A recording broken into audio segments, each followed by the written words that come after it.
Hello, everyone. Welcome to Beyond Life Paranormal Podcast. I'm your host, Russell Reynolds, and we got a good show tonight here on Saturday night. Before we get into the show, I want to quick plug an event for you guys. You can still get tickets to this event. I know she is still looking for some vendors also as well for this event.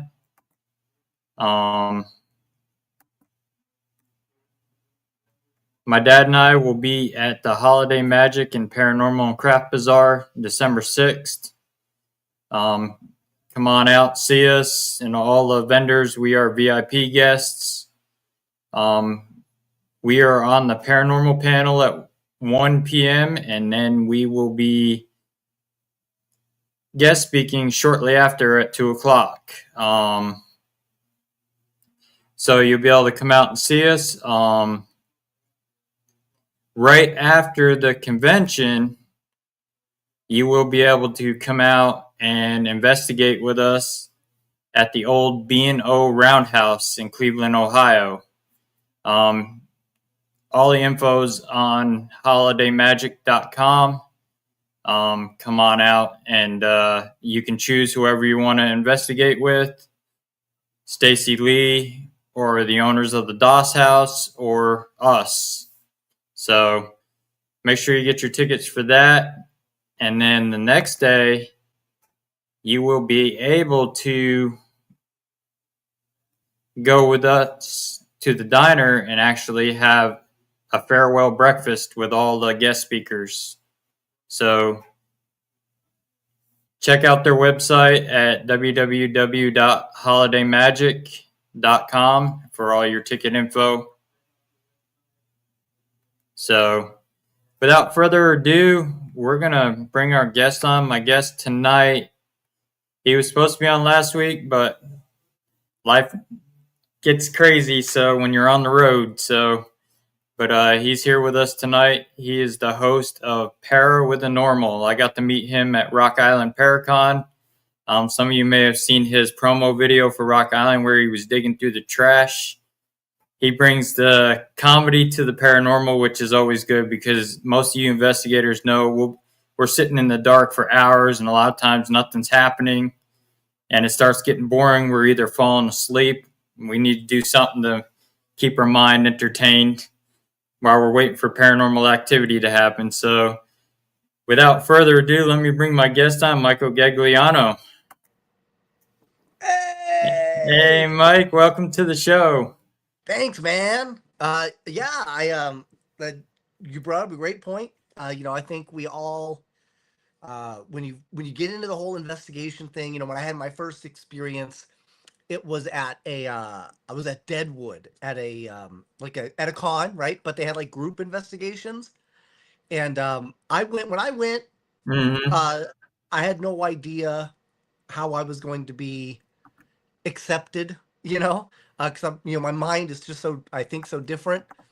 And I went dressed as a Ghostbuster, and I wore a mustache. I wore a fake mustache, so nobody could figure out who I was because I'm so famous, right? But it was. I could not believe how amazingly fun it was. And then after that, I went because that was my first time ever doing any type of investigation. That was like 2 years ago. Okay, so I mean recent. After that, I went and I watched like a lot of the paranormal expedition shows that they've got going on. You can only watch. I mean, love them or hate them, you can only watch Zach Baggins take the ring to Mordor so many times, right? Okay? Before you're just like, I can't anymore. I can't do this, because you get to the point where you're like, well, hey, what's up, everybody? You start to think, gosh, is every time I'm going to do a haunted house, am I going to get possessed? Are there going to be demons? Are there going to be, am I going to be literally like scared to death? Right. And you're like, well, that's kind of defeats the entire purpose of wanting to know more about what you cannot know. Right. Right. So I was like, you know what? I'm just going to create the show. So I've got this TV show called Paranormal. It's on Beacon TV right now. And it's about a psychic / paranormal investigator Her name is Mary Lynn. She's been doing it for 20 plus years, and Oh I'm the yeah. idiot. And I'm the idiot. I don't know anything. But I wanted to show people that you could be literally yourself. And you're not everything is scary. Sometimes things don't happen, right? But that doesn't mean that you can't still have an excellent experience, learn something new, continue on your journey. That is your journey, right? Because I think that's the other thing too. We get stuck. We watch these shows and we think like, Yep. yes, but it has to be the process. You have to use this REM pod. You have to use the spirit box. You have to do the S. You have to do these things. You have to ask the certain questions, right? And I want to show you that you can do your own, be your own person, right? Because that's what life is. Life is about you being you, not you trying to be someone Yep. else or learn from someone else, right? It's you just trying to be you and trying to get in these experiences that maybe only you can experience. So that was the whole goal. That's the whole goal of the show, and we actually just finished wrapping. That's why I was on the road, couldn't make it. We just finished wrapping Para with the Normal season 2. We were filming for 2 months to get this bad boy done. It was hard, but we did it. Oh wow. Yeah, I can't wait to check it out. It's great fun. If you don't have Beacon TV, you can go to streambeacontv.com, or there's an app called Beacon TV. It looks like a bee with like a lighthouse in it. And you don't even need to put in any information. You don't need to Okay. do your credit card information or anything. The first, I think, for our show, I think like the first 3-4 episodes are completely free, and there's 8 episodes total. And if you like those and you decide you want to subscribe, I think it's only like $4.99 for the month. So it's a great deal. It's fantastic. There's now, we're hitting subscribers in the tens of thousands. So it's absolutely awesome, high quality stuff. Everything that we use is all Netflix quality. And eventually, as we have we try to do our best to make sure that our show goes exclusively to Beacon before it gets distributed to others, right? So yes, I'm here in the USA. I personally am actually in Las Vegas, Nevada. Well, Boulder City. I live right next to the Hoover Dam, if you're familiar with that. How am I feeling? I am alive, though I shouldn't be. For those of you that may know or may not know, I was involved in a very serious incident and I suffered from a severe traumatic brain injury. I died, but I never gave up. And even though I have no memory for about 7 days, 6, 7 days, just all of a sudden the lights just turned on and there I was. And when I first popped to, I couldn't walk. Um, that took a couple of weeks to figure that out. And, I'm permanently deaf now in my left ear. I permanently have lost my ability to smell. I still cannot taste, which is tough because I love snacks. But a lot of snacks I can't. There's either no taste or it tastes like deodorant or CarMax. Oh It is wow. it is the weirdest. It is the weirdest thing. But I've still got surgery. I'm supposed to have some type of brain surgery and stuff like that. So I get to learn a little bit more about that. I think on the 19th, and I just kind of go from there. But I am making progress. I'm not giving up. And I think that's what we all have to do. You never know Yep. when it's going to be your time to put everything onto your shoulders and figure it out. But that's what I'm going through right now. So that's what I'm doing. And I realized when I came to that what I wanted to do legacy wise was I wanted to continue to create. I wanted to continue to entertain uh, everyone. I feel like Right. that's how I can contribute in life right now. So I love it. Nope. Always. I've born and raised in Las Vegas. Born and raised. This is my jam. I love it here. I've traveled. I've been all over the country. I think the only states I have not been to: Maine, Vermont, Rhode Island, Alaska, and North Dakota. That's it. You need to get out to Rhode Island. There's a lot of good history out there in Rhode Island. I would love to see. I really want to go. I would love to see Rhode Island, Maine. I mean, these are some incredible places that are. I kind of like. I don't want to say they're off the beaten path, but they're not places you would typically think of, right? to go, and I would really like to check those out. And as weird as it sounds, I would really like to go back and do a little investigation in Halifax, Nova Scotia. Okay. Uh, Yep. that place, I've been there once, and I was like, "Ooh, I gotta get back." British Columbia is another good spot because we're part of the Cold Spotters family that's from British Columbia, and they've got a lot Okay, of good stuff up there. Amanda does a lot of tours in Westminster, British Columbia. wow, okay, that would be cool, man. Yeah, I can have. I assume they have fish and chips because it's British, right? I can have Yep. crumpets. Go and eat some Yeah. crumpets. That's where Mmm. most of my family's all from Rhode Island. Really? Yep. You looked like a family guy. I just wasn't gonna say it. Yeah, I'm originally from the East Coast. I grew up in Wow. New York. Really? Yep. See, I can't do the cold, man. That's the thing. I can't. It gets too dang cold, man. Too dang cold. I can't do it. I've only ever been in snow one time when I was 16, and they told me to dress warm. I put on two pairs of jeans. It was not enough. I could not feel my ass, and I said I will never go back, and I haven't. Oh, so the finding. So, what's really interesting about the so they found a bunch of bodies. You've heard some things about they found some bodies in containers, like not shipping containers, but like oil containers, oil drums. Hmm. So, and they're like, yeah, they found like 10, 15. No, they were finding like one every day. I mean, so many that they actually had lawyers that actually had to put up billboards that said, "Hey, were you injured while trying to find a dead body at Lake Mead? You might be entitled to compensation." This is a real thing. So I've not gone out there to look for the dead bodies because be careful what you look for. You just might find it. Right. But my all my family was in the mob, so I also don't want anything to accidentally tie back to me. You never know. Right. What was that? Father and son fishing Father in? and Oh, were you two? Oh, that's cool. but yeah, the Rhode Island crew goes all the way back to my fourth great grandfather. Supposedly, Right. there's a big monument out there in Rhode Island for him, Really? and Have you that's seen it? Have you seen the monument or no? I have not seen it.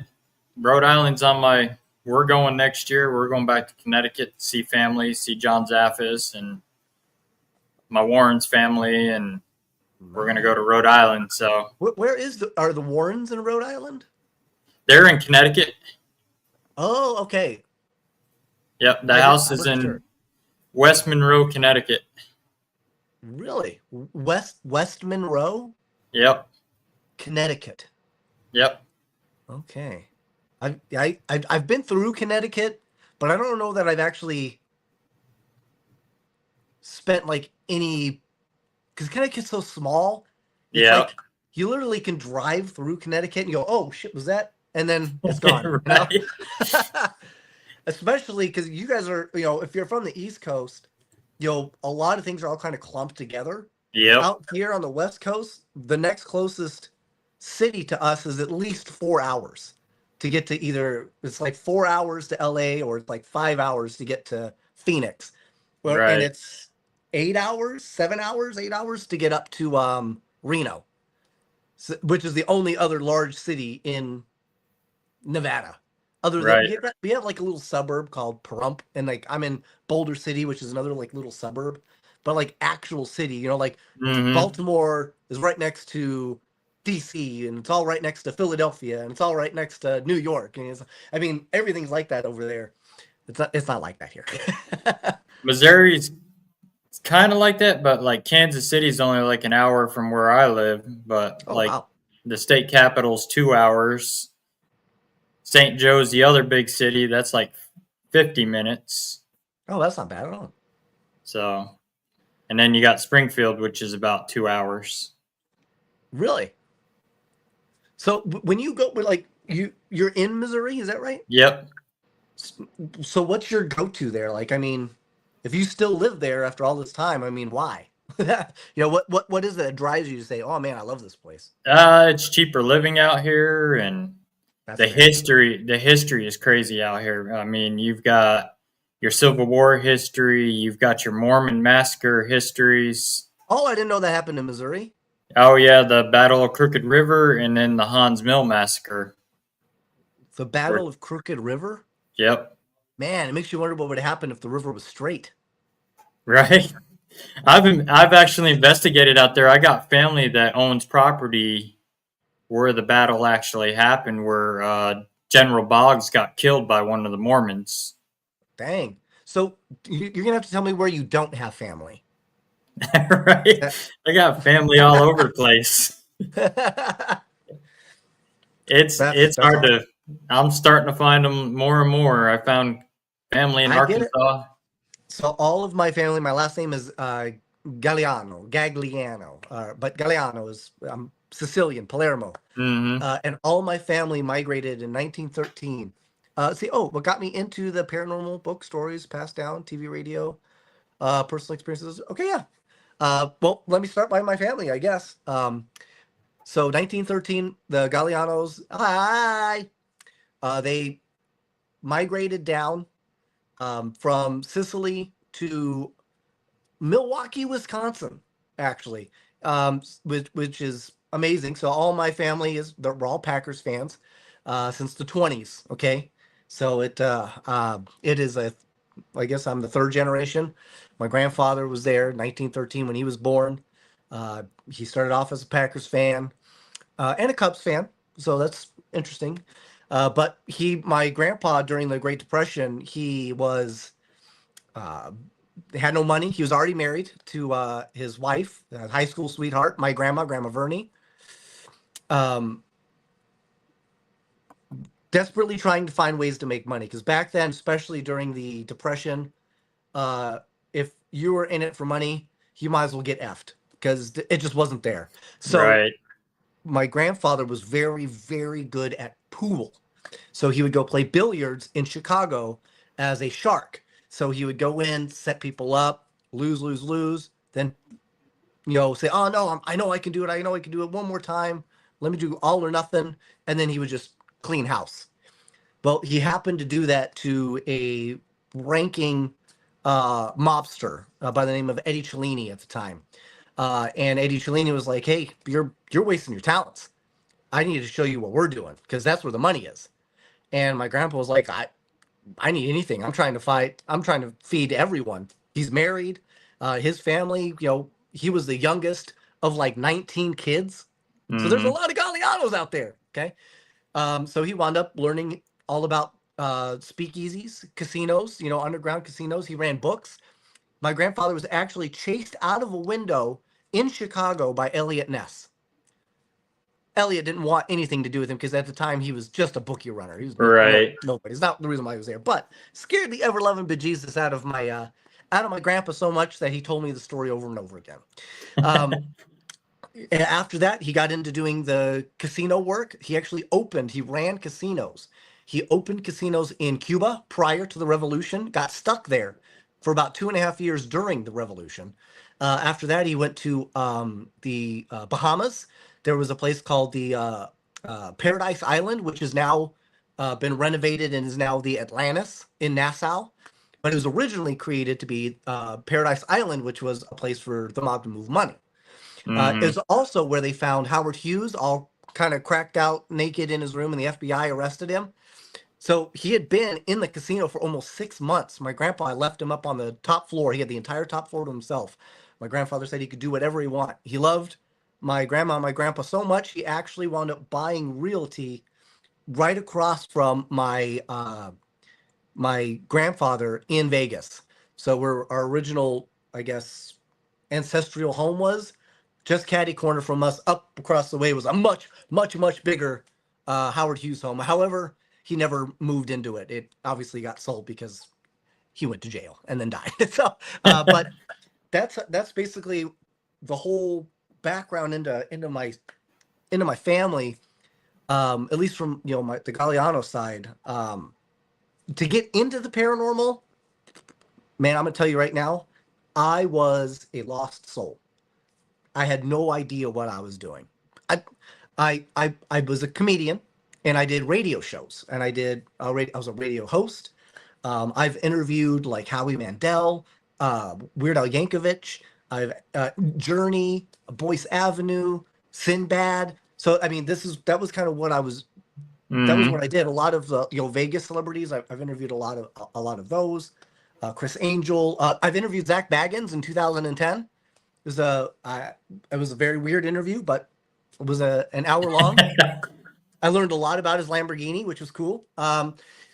So the owner of the radio station, he actually just up and died. Uh, yes, low key me. Yeah. He up and died. He had congestive heart failure. Nobody knew. I mean, it was very sudden.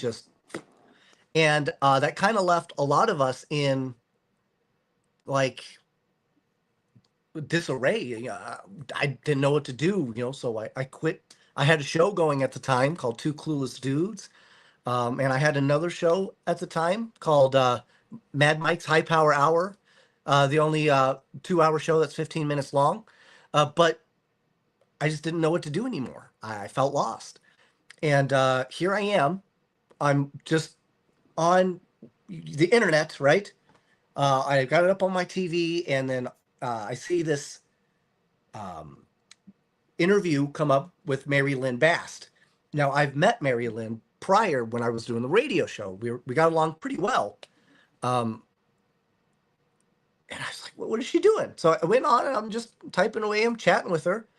And then after the show, she hits me up, and she goes, hey, Mike, if you're looking for something to do, check out Deadwood. You should really come down. I've got this expo. Just come down. Just see what it's about. I went down. I freaking loved it. And when I was done, I said, man, I think that's what I want to do. I want to show that I was able to be myself. And I had so many experiences. I didn't even realize it. But when the second I got to the Bullard, I think it's called Bullard Hotel, um, I went in, and where I sat down was the sheriff's actual seat back in the Mm-hmm. day, and it was just where I naturally picked and felt comfortable. It was so awesome. Did my first SD session there. It was incredible. Um, I learned so much. I saw so much. There was a brothel there. I went to the brothel, and I actually had my zipper rip off of my pants into my hand. It was nuts. And somebody almost saw nuts. That's how nuts. Right. Um, and I said, this is what I want to do, man. So I decided Marilyn was looking to do a podcast. So we kind of created this podcast. And then about a month later, I went to Virginia City, which is kind of like Deadwood's sister in a way.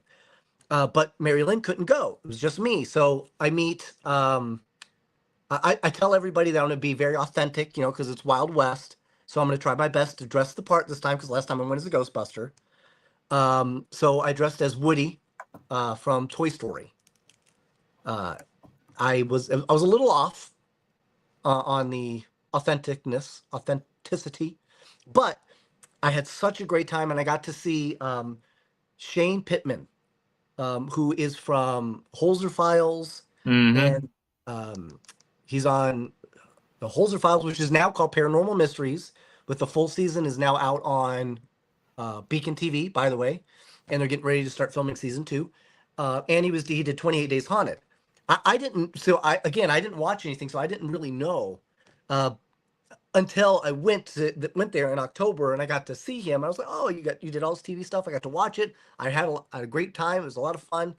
And I said, but I have this idea. I'm sure you get pitches all the time. I said, but I really do have an idea. And that's when I pitched Pair with the Normal, which is basically like a paranormal investigation meets The Mm-hmm. Office. So it is, paranormal investigation and The Office kind of rolled into one to kind of keep that comedic element, but you still get these moments of authentic authenticness of just revelation. Sometimes it's deep, sometimes it's heavy, sometimes it's silly. But and all of the comedy, none of it is meant to be disrespectful. It's all geared towards me, to be introspective to whatever it is that I'm trying Right. to go through or I'm trying to learn, if that makes sense. That and it may kick up activity because I mean your ghosts were Oh, it human does. ones too, and they may have liked comedy back when they were alive as well. So And that is the thing. When I do any presentations, I always talk a lot about when we go in to do a paranormal investigation. One of the things that I picked up on right away was we really try to heavily focus on that 1%. Oh, is he? I don't know. Okay, is he good? Okay. Sorry, we're letting dogs out, and one dog doesn't like the other dogs, so we gotta make sure they're good. We focus heavily on that 1% of their life at their time of death, right? And we hmm completely forget and negate the other 99% of their life. Even if they were a kid, that does, if we constantly bombard them with, how'd you die? Do you know you're yeah, dead? When did you exactly. die? Did it hurt? Well, yeah, motherfucker, it hurt. It sucked. It's awful. It's terrible. Why are you reminding me? So I love to try to just bring that extra element in. Maybe it's comedy. Maybe it's just me talking about the weather. Maybe it's you just talking about your own problems, man. Maybe they want to hear what you got going on for once, right? Right. But you'd be surprised at how much all of a sudden maybe they had no interest in you and they go, wait a minute, what is it? This guy's really talking to us. This guy's really saying something different. And that really all of a sudden it can really just ramp up everything. Energy is energy, man. Energy is energy. Were there paranormal comedians that inspired me? No, because they don't exist. Now there's some that are have some funny parts, like the Ghost Brothers, right? They have their moments where they're kind of Oh funny, yeah. but I'm here to tell you there's nothing like me. Just watch Pair with the Normal. You'll completely understand. I'm so far out of left field, nobody saw it coming. But that's the goal, man. That's what makes it work. So my hope is that I help pave the way maybe for others to be involved in that. Dave Schrader has brought it up a couple of times about having more comedy involved with the Holzer Files slash Paranormal Mysteries um, right. and things of that nature. And on Beacon TV, they're currently working with Jack Osborne. So he's going to have a paranormal Yep. show, and you may or may not see me on that. I can't say, but you know. right. So I I just hope that mean, it just does continue to grow. I think it will. I mean, look at Matt Rife that just bought my cousin's house. He's a comedian. He's into the paranormal. Yeah, Matt Rife is, and Matt Rife he's a stand-up comedian who just has a natural interest, but he's not alone, and that. But when he does it, he takes it pretty serious. Kesha, she's a hip hop artist. She's big into that stuff. JoJo Siwa, ironically, another hip hop artist. She's big into this stuff too. So you hmm never know really who it's going to appeal to. I mean, Jack Osborne, his poor dad just passed away. You know what I mean? And that Yeah. that mentally affects you. And that's actually one of the reasons why I jumped so hard and heavy into learning more about the paranormal and filming this, because the same thing happened to me. My dad just unexpectedly just done. And I realized at that point, my dad wasn't religious. Will I feel him? Is there anything for this life? Did he just live this life for no reason? Did he do enough? Am I doing enough to be worthy of whatever's supposed to come next? Right? Right. And I think that's a big thing as to why I think ghosts stick. Maybe they just found themselves in a place where, they don't think that they're worthy of what comes next. Or they're so afraid that they're not worthy that they're not sure what comes Yep. next. Yep. And if you don't know, you're probably going to stay put because people are afraid of the unknown, right? And that just shows you, even in the afterlife, they still may not even know. Because they might say, okay, well, I'm going to go to this white light. And then all of a sudden, It takes you down instead of up, dude, because that's just how they feel. So they don't Yeah. know. Maybe they didn't do enough. Or maybe there is no white light or black. Maybe you just get born again. And what if it's karmic? What if you're not worthy of a good life next? What if you come back as like, I don't know, Stephen Hawking's? You're just stuck in a wheelchair. I mean, you don't know, right? Yeah, you don't. You And don't know. So science don't even know. right. And another really interesting thing that I've been looking into is you'll notice like family, they tend to stay in one area, and then you'll hear like, oh yeah, I was this and I was this, and you realize all of a sudden if you start looking at what you think you were in past lives, there's some similarities to things that you seem to like, that you're comfortable with, Yep. right? So I think that plays a part into where we are and why we are, so I think all this goes into that, trying to discover what it actually means to be worthy. I don't know, maybe not, man, but that's just one idiot's take, you know. Right. I mean, that's even like we do a lot of residential cases. Yeah, We Jerry, they, do a they are lot. very funny. What's that? We do a lot of residential and go into people's houses and deal with it, and a lot of it is former owners of the house that's just staying there, claiming their territory. They still think they own the house, that it's still theirs. So, Hmm. And that tells you too that sometimes the hardest thing in life is letting go, right? yep, And sometimes that translates over into death too. You still, how do you worked? I mean, if you think of it from the point of view of, you've spent your ever loving life trying to build something, and then just like that, you have to let it all go. yep. That's a tough pill to swallow. You know what I Oh yeah, mean? Unless you're maybe like a $5 hooker, but right. I mean, you don't know. Brandon Cooper, Hey, Super Trooper. Brandon. Thank you for Yo, your service, shaman. sir. Yeah, he's I want to say, Brandon, you were a Marine, right? Yep. Yep. Yep. He's a good dude. Just don't tell him. Yeah, it might go to his head. Crystal, Crystal and Julia both on us. Awesome. Hi guys. Might go to the gnome's head. Yeah, I might go to the notes. Yeah. He's the one that actually got me started in podcasting. Was Brandon Nice. with Was your clothes on Supernatural? or? Yeah, Oh, good. Oh, good. I don't want to see that grizzly bear. But so, and I think, and so far, all we've really touched on is that ghost perspective, right?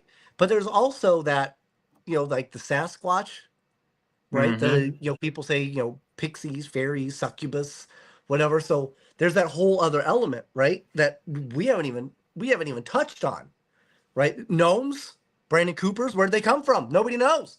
So, but the reality is, there's always that chance that there's, you always hear about like multi dimensions or Mm-hmm. multiple parallels.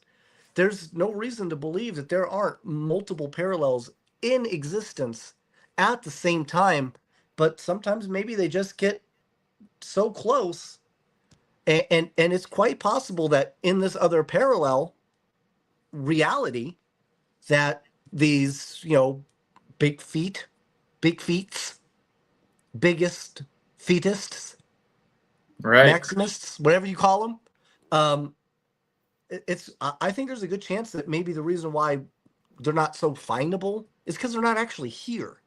Maybe they literally just go like zoop through a little portal or some shit, and maybe they just come in here to eat, or they use the creek as a shitter, and then they bounce, for all we Yep. know, right? I mean, it could literally be that. And to us, maybe 200 years pass and we think we see the same Sasquatch, but to him, it's only been 30 minutes for all we know. We don't know how time is on that side, too. Right. And I mean, I've talked to our local Bigfoot guy, and he's watched one on thermal. Actually, was walking upright, and then started shrinking down and went to an orb and just disappeared. There you go, man. So, and that is so awesome, right? That's the entire reason why. Oh, hey, Joe. That's the whole reason why I love doing what we do, right? it's not because I want to know. I hope to God I never know, right? Because knowledge at that point, the answer means the end, and Yeah. you really don't want it. You really don't want there to be an end because you don't really know what the end is going to be, and you probably don't want to know, right? But No. I love being able to ask the questions to make us philosophically think about our endearment here. You know, what the f does it all mean? What comes Yeah, next? You know what I mean? exactly. That's why none of us are professionals in this field because we learn something new every time we go out there. Yeah. I tell you what, if I ever make it to Mars, I'm going to build an above ground pool. It's going to happen. There you go. Do you find comedy is a tough sell in the paranormal community? Uh, on occasion. On occasion. There's people that they get afraid that you're making some type of bad joke, maybe, or they're afraid you're going to make fun of the situation, which is not the type of comedy I like to do. But there is a lot of comedy that is, especially in today's market, that is very, it's very intimidating. They want to put you down. They want to put you in a place.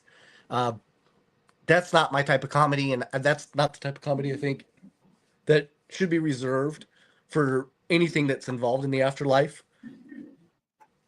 But we do have a lot of fun. I found that most people, once they get to meet me, get to know me, talk to me, I think they see that it is authentic. It's not just a shtick. It's just how I am and how I look at life, and that just makes it all the more sweeter to them. You know what I mean? And the amount of activity we get just ramps up incredibly. So, yeah, even the ghosts love the comedy. I'm telling you. No, yeah. Let's see here. It was that. My joke at Bigfoot Compass was, are they going to measure everyone's feet to see who has the biggest? That joke didn't go over well. It's true. Everyone is a critic, man. Yeah. Um, it's so true. I get it.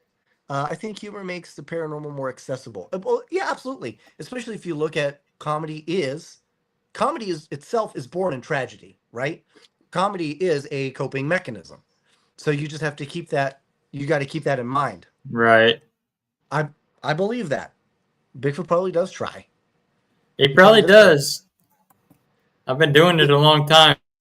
So Probably this is trying this to. is this is my only thing when it comes to Bigfoot, and why I think the only thing I could legitimately say as a devil's advocate to why maybe Bigfoot does not actually exist. Okay, and this is it. I have been to Florida. Have you ever been to Florida? I haven't. My dad has, though. Okay, I've been to Florida. There's a lot of Bigfoot sightings in Florida. I spent 30 minutes in pants in Florida. Okay, I had the worst amount of wet, straggly swamp ass I've ever had in my life. Okay. It was just, I mean, I'm just sweating down my pants. Okay. My ass crack looked like a slip and slide. Okay. If that's the case, why is it none of these photos? Anytime you see these photos of these Bigfoot out there in Florida, their hair's like neatly coiffed and flowing in the wind. I Right. would think it would shouldn't it be like drenched in sweat? It just flowing off of them. Or I mean, do they like shave their potty patch so they don't have that problem? Like Yeah. I don't get it. I don't get it. So I don't know. You never know, right? Um, Dogman. Oh, Dogman researchers. It's true. I died. That's true. Yeah, you got to be careful on the Dogman. Sometimes they are there. Sometimes you got to go fetch for them. That's uh we would definitely smell him before. Right, I would think you would smell Bigfoot. You'd be like, "Oh, that's Well, skunk ape is notorious for down there in Florida. skunk ape." And when he's usually around, it smells just like a skunk because of that swamp smell. Ah.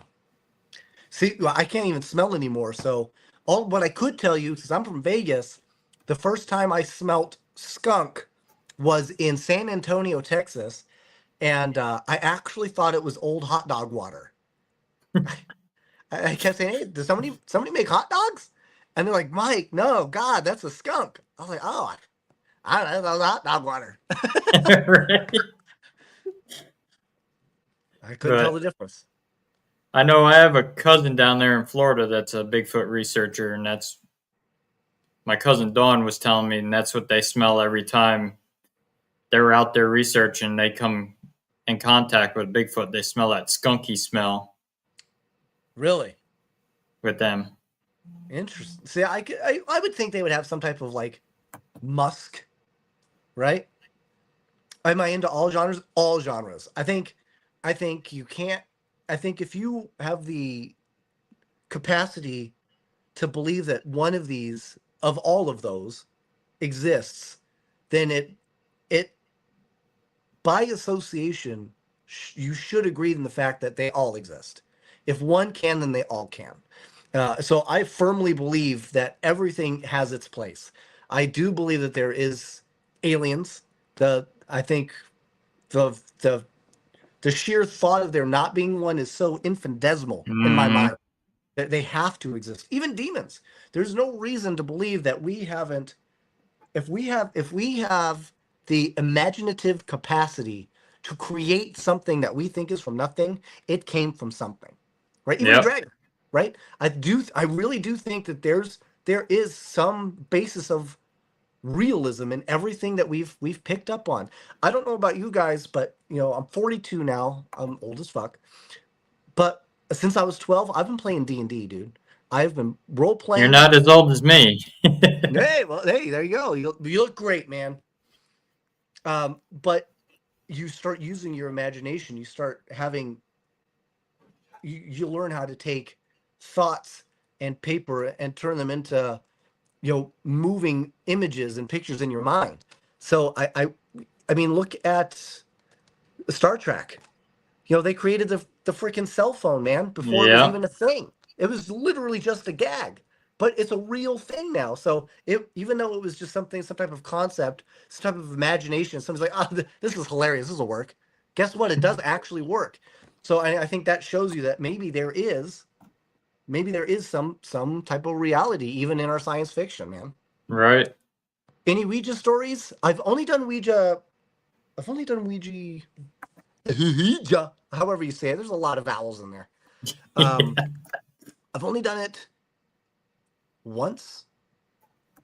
I think I've only done it once, so I don't have any like really good stories. But I will say it was pretty accurate. Of course, I kind of cheated in the fact that I was able to do the Ouija with psychic. So I mean that made I probably getting the answers a lot easier. I really Mm-hmm. love my favorite thing is to use as far as equipment wise goes is dowsing rods. Yep. I love dowsing rods. They feel natural to me. I I like the way that I could communicate with them.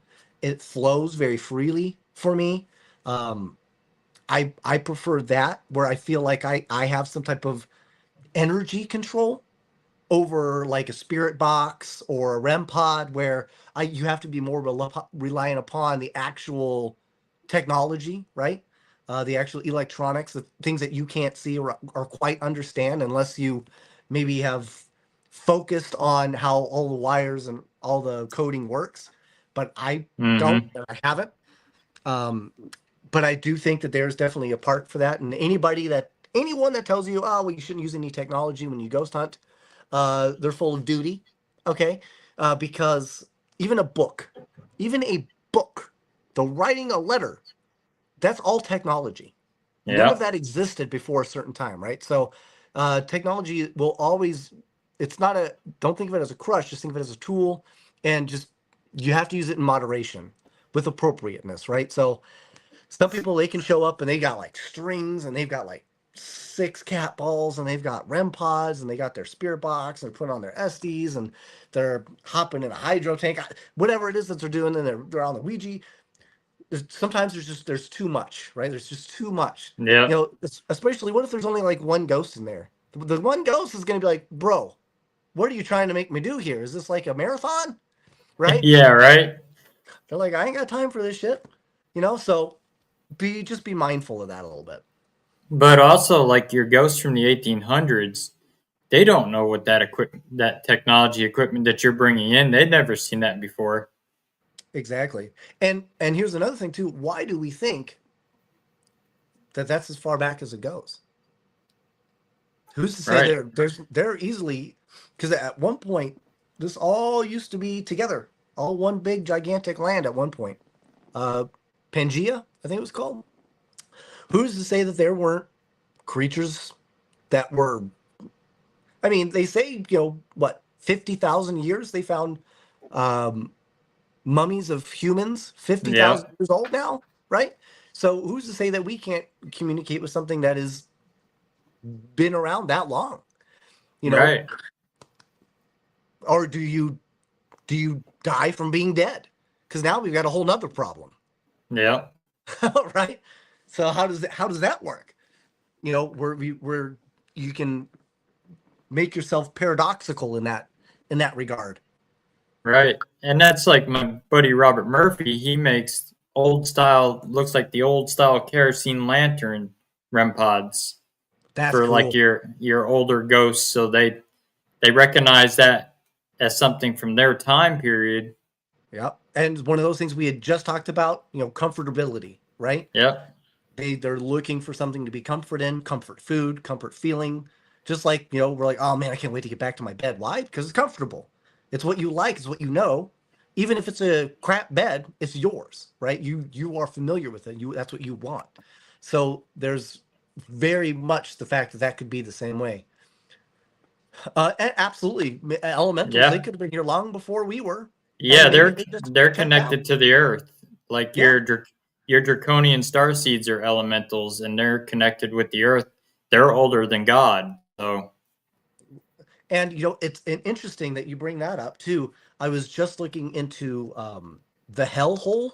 I don't know mhm. how familiar you are with that, but the happened in I want to say it's in Russia, maybe Ukraine, but I think it's Russia, somewhere in Russia.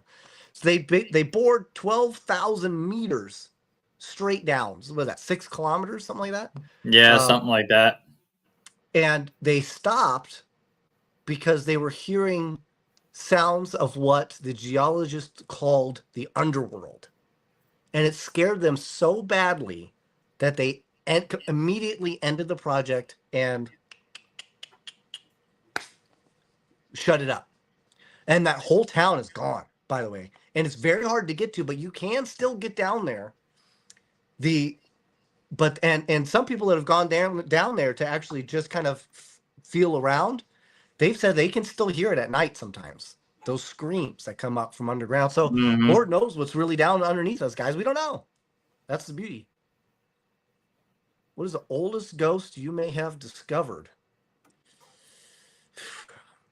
At this point, I would probably say I'm probably right around that 1800s mark, probably like 1860s, right in that maybe even a little bit before, maybe just prior to Civil War is probably the earliest that I've had experiences with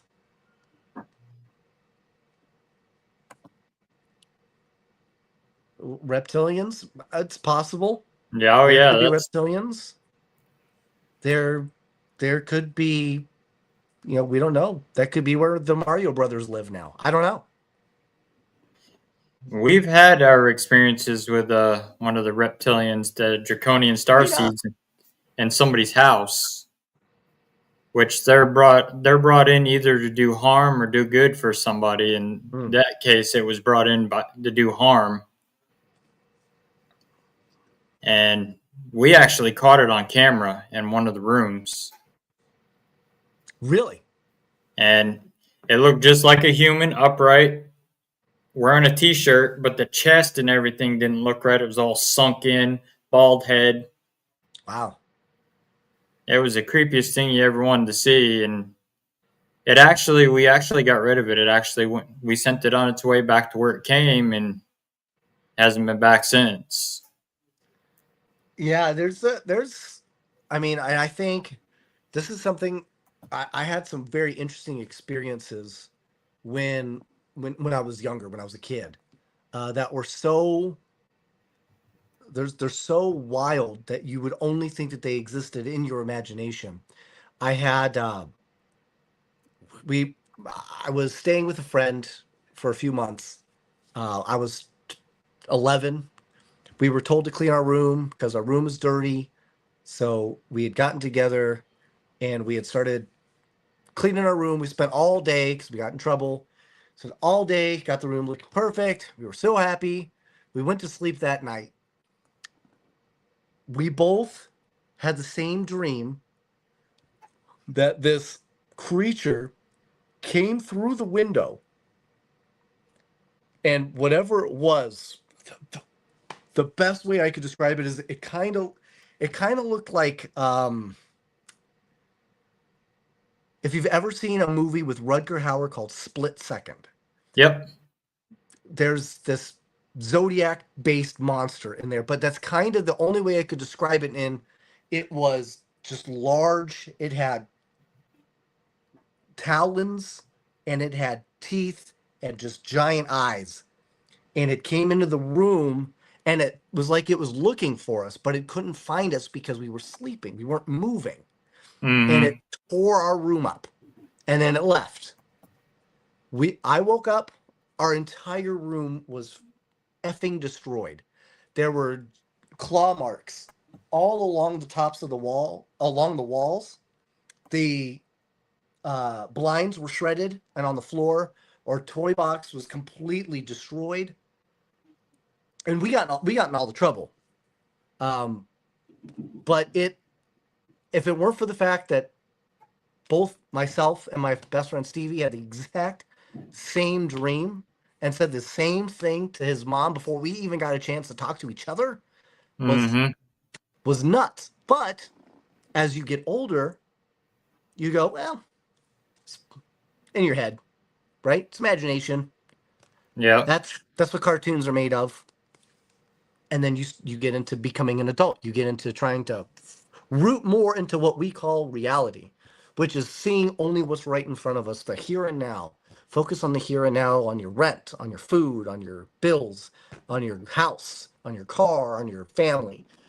And you start to forget about all this extra just space that's up in your Mm-hmm. head that you're not using anymore. But guess what? It's still there. You've just shut it off. Right. Have you ever seen someone's or things eye change? I thought you were going to ask me if I've seen someone's thing. Unfortunately, yes. But eyes change. I have not. I can't say I've ever seen that. I know I have. I mean, I've dealt with people that are under partial possession, full possession.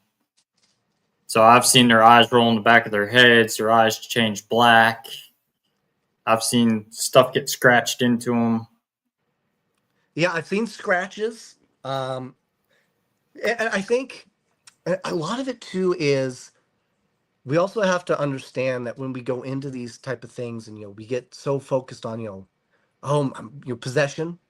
Well, there's also something called channeling, right? So it's Yep. two sides of the same coin, but they are different, right? It's just channeling is more akin to method acting, whereas possession is you have no actual control of your emotion or your body, Exactly. right? So they are two very different things.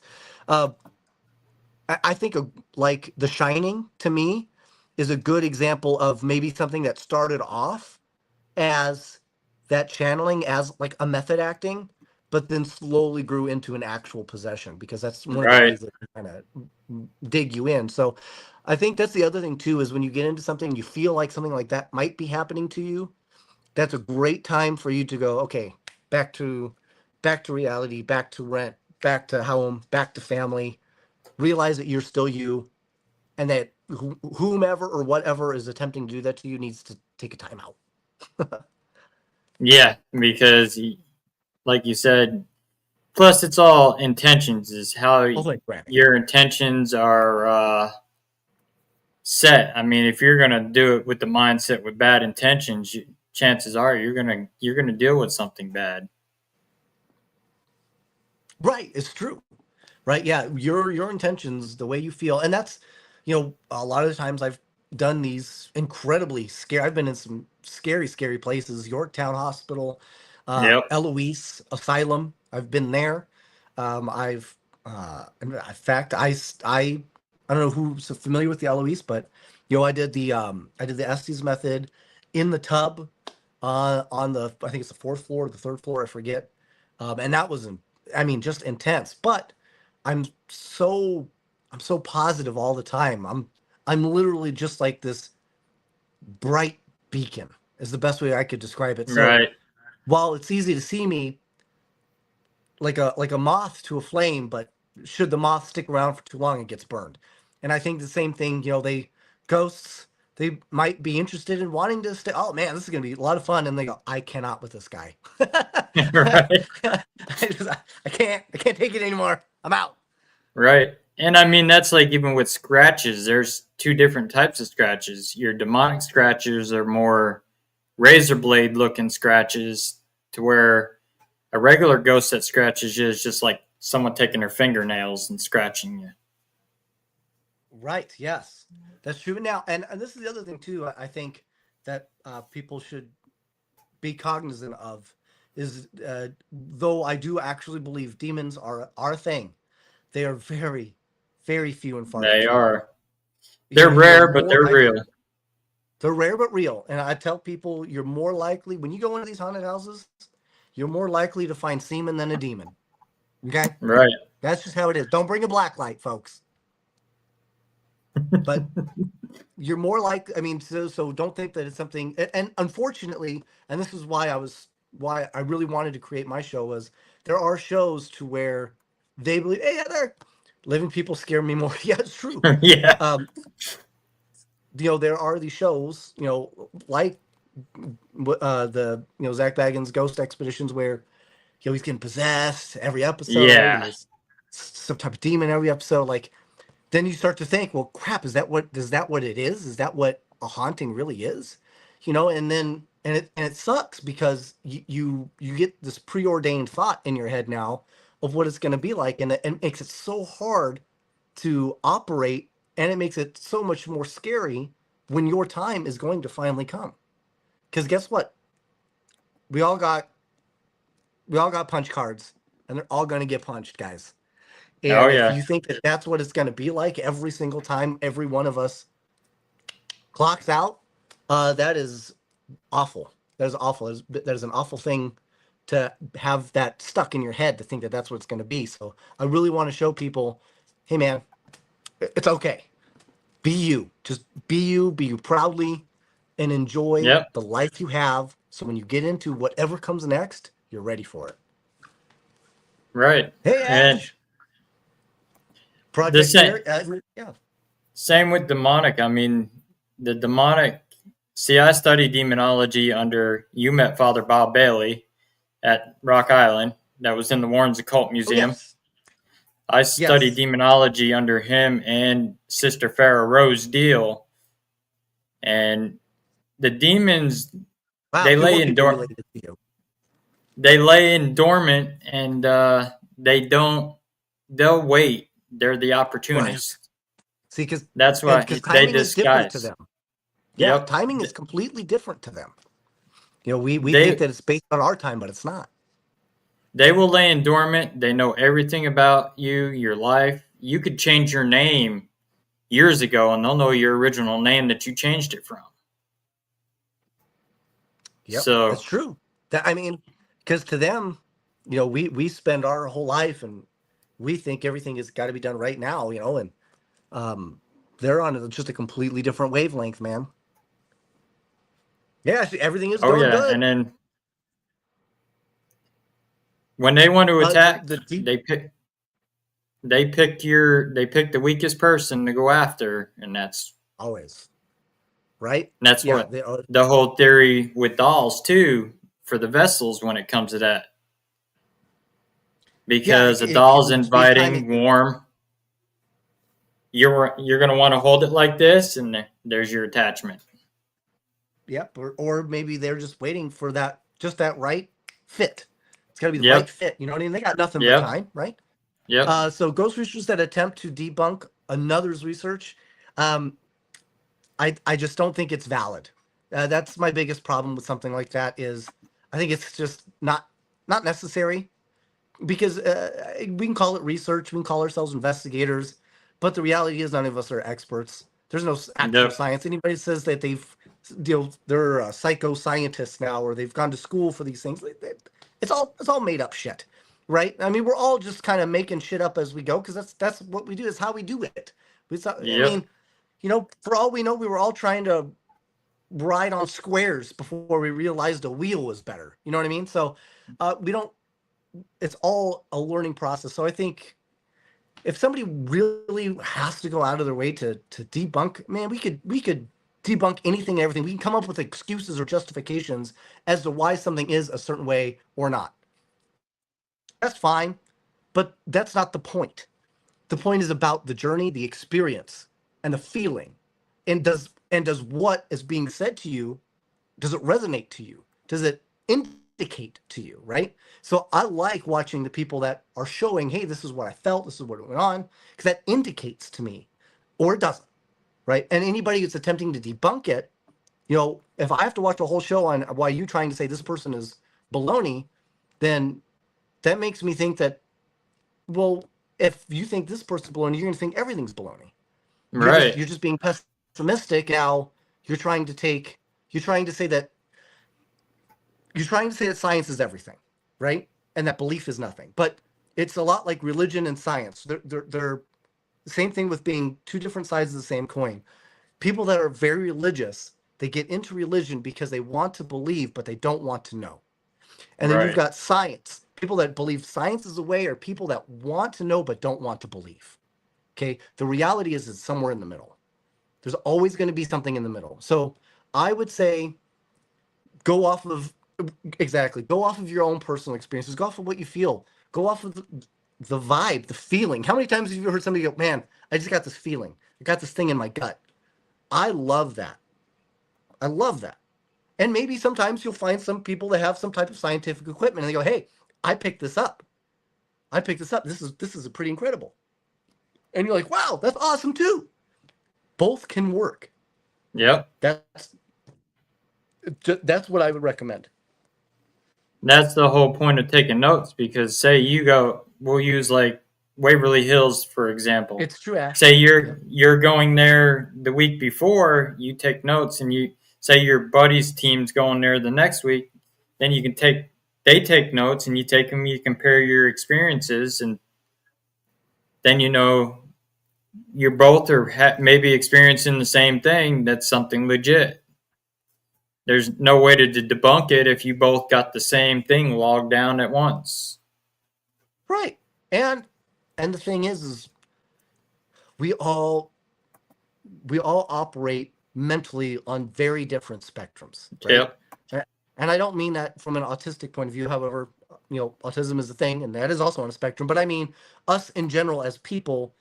You'll meet people all the time. Man, he's always grumpy, or he's always You're angry. right. He's always happy. This person can't pay attention. So we all operate on different spectrums. So we could literally see the same thing and have two different thoughts, right? So how do you? And so that's where the debunking thing can be so hypercritical from just one person's point of view to destroy another person's point of view.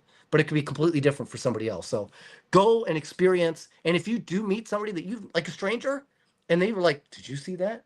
And you're like, "Yeah, did you see that?" That connection, dude, you can't buy that. That's a beautiful No. thing. Yep. Yeah, and we had something similar like that at Waverly when we were walking back for the night. One guy and myself both seen this figure come running straight at us and blew right between both of us and then just disappeared. And we were both left looking at each other like, what the hell was that? And that's awesome, right? And you go, "Holy mother!" That and sometimes that's like this unspoken thing you could have with that person, and maybe you meet them 5 years later, and you go, and Yep. you just have that connection, right? I Yep. love that stuff. Some of these people in here, I've met, I've talked to, we've shared experiences with, Heather, Crystal, Julia. They all went to the Cajun Country Paracon. I'll be at the next Cajun Country Paracon. I think it's in April. I'll have a VIP. There'll be a VIP party where we'll do a little investigation with everybody. Same with Ash. I don't remember if I saw you there, Ash. I think so. I hit my head, so my memory now is all kinds of wonky. But um, you meet incredible people when you do some of these Oh investigations, yeah. and maybe you don't see a lot, but you still get a lot of connections, even if it is on a personal level. So, man, just go and enjoy. Just enjoy. Be yourself. Yeah, I mean, look at Rock Island.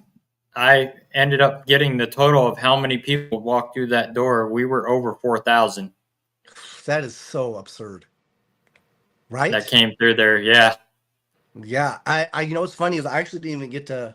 I didn't actually go to see the doll, because it was so hot in the Rock Island, and Yeah, it was hot. because of my head injury, I have a hard time. I have a hard time keeping focused when it gets hot like that. I start to lose my vision, so I couldn't do much. Yeah, that's what I thought. Um, uh, what did you say before? Yep, it was all moving too fast. I missed it all, but some of it, yeah. Paranormal does connect people, especially with very different personalities. Thank you, Ash. I appreciate that. I'll be at Cajun Country, and we're gonna have a lot of fun. I'll also be at Booze on the Battleship 2, which will be great. If you haven't heard of that one, that's gonna be on the Battleship North Carolina, and I want to say that's in April-ish too. Um, that one's gonna be amazing. We did it last year. I can't I can't even put into words how awesome that place was. And you'll get to see me on the new episode, new season, first episode of The Haunted Files, which is on Paraflix. So even though I am on Beacon, I promote and I welcome all streaming platforms that are into it. It's going to be so incredible. It's going to be awesome, man. A lot of great people, and I think you guys are going to really love it. You're going to really dig it. Are you going to do Rock Island again next year? I mean, if they'll have me down, man, I would consider. I would have them consider moving it maybe just a little bit later when it's maybe a little bit cooler, because my that might have been a little too much for my head. But yeah, Candy. I mean, Usually get out it's of town. not, it's never She's that amazing. hot in October I for know, the dude. Midwest. It was nuts, right? It was just out of control. It was like a Even weird. It was like a e- nude. even in the basement, it was hot down there, and that should have been the coolest spot. Yeah, I was. But get out of town. Candy is amazing. That's my second year doing Rock Island, and I absolutely adore her to death. So if she hits me up on it, we'll definitely talk about it right away because I know she's awesome. she's already got the date already planned out for it next year already. So That's awesome. Cool. because I'm sure she'll probably hit us up. So we'll be back there again next year nice, also. nice. Well, now I don't want to go. No, I'm kidding. That's gonna be awesome, man. Well, Annabelle won't be there, so Yeah. So are they we're done moving her around like for yeah, good? the whole Warren's Occult Museum is done. She's actually going into a big museum in Connecticut next year. Really? Okay. Yep, the Devil's on the Run tour. They just finished it up for Dan because that was Dan's thing. Now that Dan's passed away, they don't. That was it for it. Well, And, Trina just said, she's hoping that she gets better. We hope you do too, Trina. and You're an we awesome do person.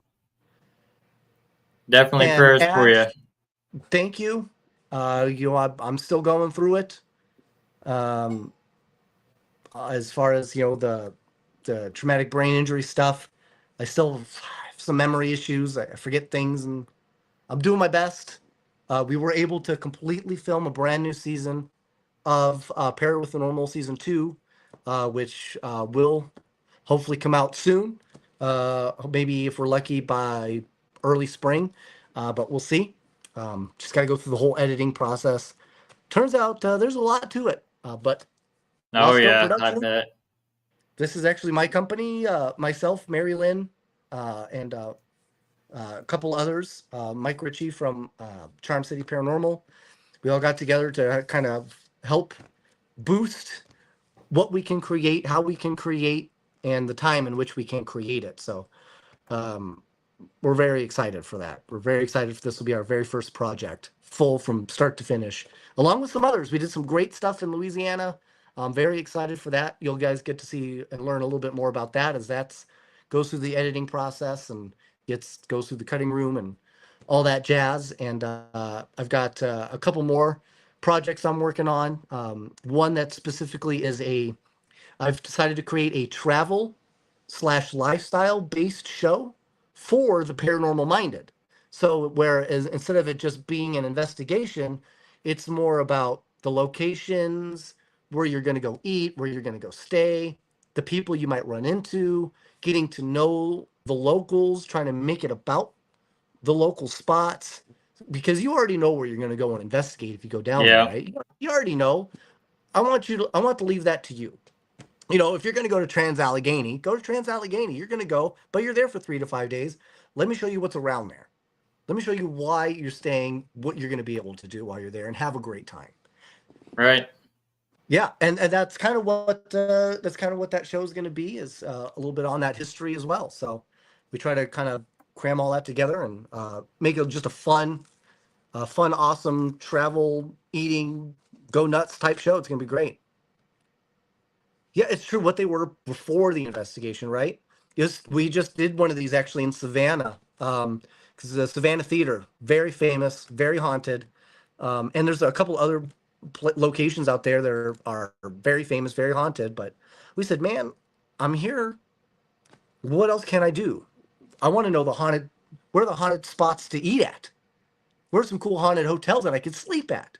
You know, where's where can I go sing karaoke if I'm bored? You know, I want you to see Right. those things. You know, can you go to get a drink? Where's a good drink? What's around where I'm at with that stays local? You know, everybody can go to a Walmart. I'm going to show you other things. You know, oh, the theater's fantastic. Yeah, Micah and Courtney, great people, great individuals. I absolutely love them. If you like to research one place that is known for having paranormal activity, whether it's a popular spot or no, where would it be? Well, what I so okay, I've got a couple, and these are going to sound very. Some of these might be a little strange, but uh, my number one recently has actually been I really love on the anniversary to in the evening or maybe even in the early morning. I would love to do an investigation on Normandy Beach. Oh yeah. I would love to just see what that's like still, what the environment. That is like I mean, it's France. I think it's Normandy's in France. I think is where they Mm-hmm. where they did that. I would love to have that type of experience. Also, um, Vlad's Castle, man. I mean, that's bucket list. I gotta know. You're talking about a guy that was totally fine, just a normal run of the mill, having a good life, and then he hits 40, all hell breaks loose, and he ever loving loses his shit. Yep. I got to know more. I cannot wait to see what's really going on in that castle as a whole. I would love to see what that's like and experience that. So, and and maybe even seeing some of these places like figuring out where Troy, the city of Troy was. That would be cool to kind of just be in that area and Yep. see what you can see what you can feel. I mean, there's some cool stuff out there, man. I'd love to be right over to where the Titanic sank. Maybe again, same thing like on its anniversary, just to see what you can pick up psychically, spiritually. So there's some really cool stuff out there, man. Right. Well, we got the Titanic Museum here in Branson, Missouri, that's haunted. Really, that's awesome. Oh, and Disneyland would be dope. There's some crazy stuff in Disneyland, and same thing with Disney World. Yep. Yeah, Ireland. Ireland and England. Yeah, oh Hmm. yeah. Yeah, Ireland. I'm absolutely in love with everything in Ireland because it's just so incredible. And you had I want to say even a lot of the Knights Templar hid out in Ireland at one point. So there's a lot of Yeah. cool little connections in there that would be really awesome to kind of just jump into and see. England as well. I mean, there was so much turmoil in England. Japan. I would love to go to um, where the Battle of Sekigahara took place, Oh which was yeah. Yep. happened in 1600, and it was the deciding. Now it didn't end the war, but it was the deciding victory for the Tokugawa regime that basically introduced and created the samurai caste, the whole social system, the social construct that they had created after that, which actually was a terrible idea, it turns out. But still, that was a huge thing. Big shift for them socially and mentally and physically. And also that I would love to follow the life tracks of one of my own personal heroes, Miyamoto Musashi, who was a samurai that was involved in over 80 duels, and he won every single one. Never lost. The only time he ever lost was actually at the Battle of Sekigahara when he was a teenager. And that was it. Him and his friend. And I would love, and he was also the guy that invented the twin sword style called Niten, where he would use the katana and a wakizashi. Yep. And he used that as a matter of necessity to fight off an entire school at once in the woods. So I would love to go visit these places. He also wrote the Book of Five Rings, a very important piece of history there. So I would love to go visit all those places where some of those significant things took place, and to end at like his tombstone. That would be just awesome. Yeah, we got the honor to investigate the battlefields of Gettysburg when we were there. Oh, that's awesome. I'm yet to do that. It's funny, actually. I just got in trouble because Tom Demko, he lives in Gettysburg. He lives in the Yep, orphanage. I know Tom. I call he's my son because he lives in the orphanage. So I told him I adopted him. Um, so he posted this photo, and I think it's of gravestones, and there's like bags and with lights on them. Hmm. So I don't know what that's called. So I asked him, are those to go bags, like to go like into the air? And Right. somebody got really upset at me and was like, that's so disrespectful. And I was like, hold on, I don't know what that's. I don't know the actual terminology, but it's like where you put the candle in the thing, and then Hmm. you say your well wishes, and it's to go into the Yep. sky up to where they are, right? So I don't know what that's called. I recently found out it's called a sky lantern. So, Yep. but so sometimes things can be taken out of context. So, but yeah, so I didn't. So I don't know what that is called in Gettysburg, but they do it to like all the graves. So I would love to go and investigate where the actual battle took place. That's one thing I've yet to do. Oh, you hear a lot of residual. I mean, even in broad daylight, we were investigating in broad daylight, I haven't seen and that. we were up on a little round top and heard a cannon go off, Whoa! and flagged the ranger down, asked him, "Are they doing any reenactments?" He says they're not allowed to reenact on the battlefields. And Real? I didn't know that. you could see the smoke roll up over the trees from the cannon. What? And the Wow! ranger heard the cannon also. He's like, I heard you guys heard that? I heard that too. Wow! So I didn't know they're not allowed to do the Yeah, reenactment they're on not the allowed actual to do battlefield. any of that on the battlefields down there. Wow! That's incredible. Went I down but to I the get it. bloody field down there and was walking back, and I was live on Facebook, and one of my viewers spotted it. I caught a figure on camera in broad daylight on the edge of the woods. It was there for a second and then disappeared, and it looked like a Chinese man in Chinese armor. Wow! And they did have a few Chinese fight in the Civil War in Gettysburg. Really, I didn't know that. That's great. Were they on the Confederate or the They were, I Union? think they were on the Union side. And then walking Devil's Den, you could actually hear in the audio when I reviewed it horses' hooves galloping, and then you hear boots marching with me. as I'm walking Devil's Den. Really?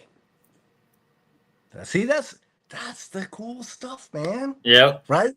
I mean, that's just cool things to pick out and go, wow, I'm so glad I got to experience that thing. You know? That's why that is the whole reason why I tell people if you've never done an investigation, go. Just do Yep. it. Just be yourself, go. Look, maybe you won't see anything. Maybe you won't see anything for time and time again, but that one time it does. That one time it does, I guarantee you, you will never forget it. Yeah, Heather, the energy is intense at Devil's Den. Especially, I walked the bottom of it by myself, and you could feel you definitely alone. It, like soldiers were just marching the same path with you. Wow. And I was going to Um, show my viewers, but it was all grown up how it was to run up that hill like a soldier would have, charging the that's, hill. that's hard, man. That's.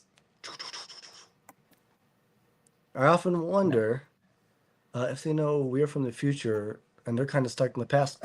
It's quite possible, but also, you also have to look at it as, do they look at time linear like Yeah. we do? See, we only look at time linear because we're forced to, because we have a life expectancy. So we have an A to Z. But when you're dead, you start to lose that lineal thought. So maybe they don't realize that there is a past, present, or future. To them, it could just all be folded or warped or twisted, Mm-hmm. like pulling out a bunch, like a cable out of your car. You know, like the headphones that are all twisted and twined. For all we know, that's exactly the way that they see things. So they can't differentiate what is yesterday to today. Well, and ironically, um, there was a science fiction book that actually created this device. So what the device could do is it was able to look into space to where it wanted to go. Like let's say you were going to wanted to go here to 50 light years away. So anything that we see now from 50 light years away, we are seeing the past, right? Yep. Because all we're seeing is the light that's finally reached us. The way it looks like now is completely different, right? Because thousands upon thousands upon thousands upon thousands of years it took for it to finally reach us, right? 50 light years, right? So he created this device that actually allows it to basically telescope to that point now versus what it sees, which is actually then. And then it would use that to fold space to get to the now instead of the Right. then, which is pretty interesting. So again, that's something that just came from somebody's mind, but like I talked about earlier, a lot of our imagination is rooted somewhere in reality. So maybe that's just a matter of time before something like that actually and truly does develop. Right. I mean, that's like the movie theater that we do here in Missouri that was on the episode of Dead Files. The man that was killed there in the 20s, we actually seen him, and he still looks in his time period of clothing from the 1920s. Mm-hmm. Yeah, and that's another thing too. If you think about it, people that go through severe trauma, a lot of times they get stuck in a circuit, right? Yep. You People with dementia, they get stuck living the same thing over and over again. It's almost like a groundhog's day to them. So it's very possible that the trauma of their death or that heavy regret of whatever it was that led them to that demise, right? That lack of worthiness, which we talked about Right. earlier, can literally keep them stuck reciprocally living the same actions over and over again. Or, as some people might consider that, hell.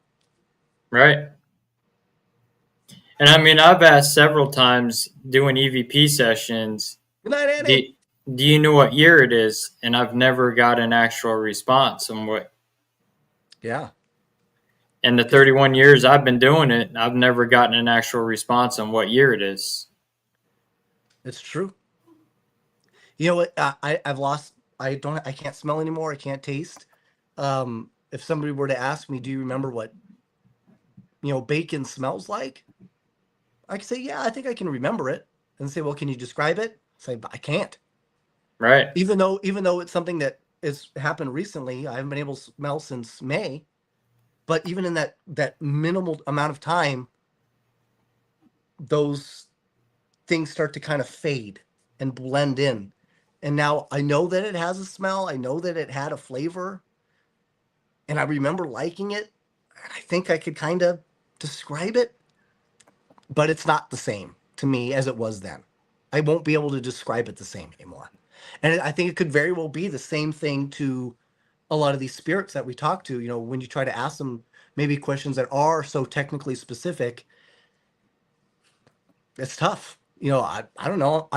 They don't realize that they've been reliving the same thing, and you know, parts that they could remember start to slip. And sometimes that's where that comedy or being different, all of a sudden it can, oh, holy shit, I remember something. This guy's reminded me of something. And it could Right. start a whole new conversation, Yeah. spark a whole new thing. So you never know, man. I mean, it's like us interviewing clients in their houses and stuff. We'll run a I feel you, recorder Jeanette. because we just a normal conversation interviewing our clients. We'll actually get EVPs in the middle of that conversation, like they're interjecting into the conversation that we're having with a client. Wow, that's cool. Let's see, kind of like to remember. It's kind of like they remember the past, but they never remember the future, even though life has kept going since they died. Like they're stuck in their own time frame. Well, you also have to think of it like this, Ash. Uh, if they died, especially if it's traumatically, they probably don't want to remember it. And if they don't Yeah. want to remember it, then that means they can't remember anything that comes after, right? Because you're choosing to end things prior. So anything that comes after has never happened because your death never happened. Right. So time stopped, maybe in that regard, which is another reason why they could be stuck in that reciprocal circuit type loop. Well, that's like if you take a location, you start changing a haunted location, what they're used to. That's why it kicks up activity so much because you're taking what they're used to. Their atmosphere is changing. Yeah, exactly. Exactly. And Jeanette, I get it. You know, mine's not from COVID either. I have a traumatic brain injury and it's mucked me up. Sometimes I don't get savory and I don't get salty, but I do get sweet sometimes. And I don't get sour either, which sucks. But so question, why do you think they stay and don't move on? Well, Ash, I think there could be a lot of answers. I don't think there is just one answer. You know, it's like you know, an accidental win. You know, it could have been a lot of factors that allowed you to get Yeah. first place in something. You don't really know. I think it's the same thing with them. But for me, I think one of the things that I like to look at is it one of those things where they didn't feel like they were worthy enough of what comes next? Did they feel like if they attempt to move on, that they did such a terrible job in this life that they are concerned that moving on to them actually means, you know, maybe it means going to hell. Maybe it means nothing. Maybe they don't get a chance to go to heaven. Maybe they've screwed up. They feel they've screwed up so bad that there's no other recourse for them but to stay here because this is what they remember. This is what they were last comfortable with. It's possible. Do Yep. you think? And I think everybody's got a choice, but just like everybody can have a choice to maybe quit smoking, some people can do it, some people can't. Some people get on drugs, some people can get off of it cold turkey. You know, so even though there could be a choice, that doesn't mean it's a choice you want to make. not only that, a lot of them don't even realize that they're dead either. They still have some unfinished business left in this Exactly. Well, world. that unfinished, but and that could be another thing of them just trying to figure out, hey, I'm not worthy until I complete this task. Yep. Right? Problem is again, they don't realize time's moved on, so that task is uncompletable. Which another good example of that, like when my grandmother, before she passed, her wishes on her house was to have her basement done. Okay. And when we lost her in 2010 to cancer, she hung around her house until I got my dad and I got the basement all finished and completed and redone, and then she moved on. Wow. And sometimes that's all it takes, right? They're just looking for that. Hey, are you good? Okay. If you're good, I'm good. I'm out. You know, Yep. because that's what they want to make sure that all, some people, it's just a matter of getting all their ducks in the row, right? That's Like, even my mom. She passed away in 18 of cancer in my house, and she still shows up. She's been spotted on paranormal cases with me. that's cool. That's cool. So, and what's really wild is I haven't even blown your minds yet, which I will do now. Movie Ghost, yeah. Uh, could ask you, yeah, right. Some of them don't even realize that they're dead. It's true. So, but here's a whole other shtick. Okay. Um, I was talking with Sarah Lemos. Sarah Lemos is a very respected and accomplished psychic, and she's fucking phenomenal. I absolutely love her. But I'd asked her, hey, when you're a medium and you see, all these people, what is that? She says, well, it's kind of like a mirror, like a window. And when I look through that person's window, I can see every person that's linked to them. Their grandpa, their uncle, their dad, their great grandpa, their great great grandpa, their great great great great great great grandpa. It kind of goes on like that. I said, okay, that's cool. I said, I get that. That explains how you could have the answers that you have. But then I also realized that that's not possible because none of those people should be here, right? If you believe in No, reincarnation, they should have reincarnated. If you believe in right, heaven, they should be in heaven. If you believe in hell, they should be in hell. But that's not what she sees. That's not how it's interpreted. And then I realized, I honestly think, I think she can be right and not right at the same time. I firmly have come up with this hypothesis that when we die, we shed that life, like like a snake sheds its skin. Okay, so we basically detach every single part, everything that it was meant to be attached to stays attached to that life. Well, yep, we, as a energetic being, go off to create something new, right? We use our power to keep this one in place. It gets to stay connected, so keeps everything stays running smoothly, right? Everything stays woven. However, just like a snake, when it sheds its skin, can leave little flakes of skin on its body. I think you can yep, leave little fleeting memories of pasts with you as well. Maybe all of a sudden you're a prodigy on the piano. You can speak French. You don't even know how. Or you like the ocean. Or you can remember, oh, yeah, I can remember. I want to say I was an Egyptian and I had this cat, right? You might not have a bunch of integral memories of it, but you have these fleeting memories, these fleeting parts of it, showing that you still have that connection, right? It still has that that right, that theta connection, right? That spiritual connection to you, but you were able to do that right thing and shed it and go. Now, there's also that possibility with ghosts, spirits that are stuck. They don't shed and go. They just stay. They don't want to shed because they're afraid. They don't know if they're worthy. They don't know what's going to come next. Maybe there's karmic. Maybe there's karmic retribution waiting for them. Maybe yep, they're going to get stuck in the same thing that happened to them this time. They don't want to go through that again. Maybe there is a hell. They don't want that. Maybe there's a heaven, but they don't want to leave what's here on earth. Right? So there's so many factors that we don't think about that all could be playing a part. right, So I'm not saying that what I'm saying is accurate. I'm not a scientist. I'm not religious. I don't have the facts for anybody, but it's a great thought process for us to talk about, right? yep, exactly. That's even like shadow figures. Everybody believes shadow figures are to be evil. That's not Nobody asked 100% you, true. Russell. Okay. God.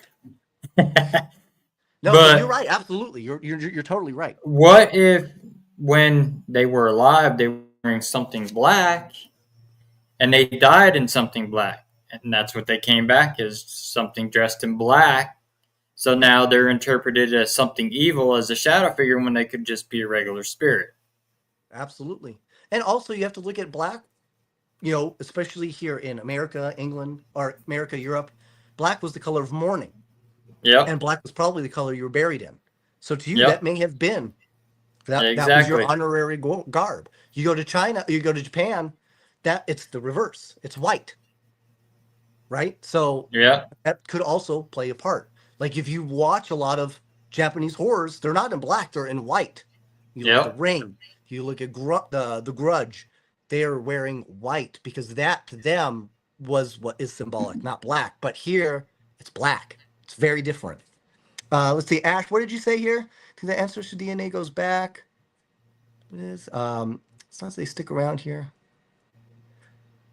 Well, and also overall too, and we talked about this a little bit, Russell and I earlier. It also could have to do with your own levels of spiritual comfortability. You know what I mean? Maybe you just liked England. Maybe you liked America. You want to stay. You want to. Maybe you like farming. You want to stay around animals. You don't want to wind up in India, working at a street corner, eating from a diaper, or whatever it is that they do there. So you you Right. you find places that you are comfortable with, or maybe where a religion is that you did like, that you were comfortable with, is more prevalent. So you try to stick to those areas.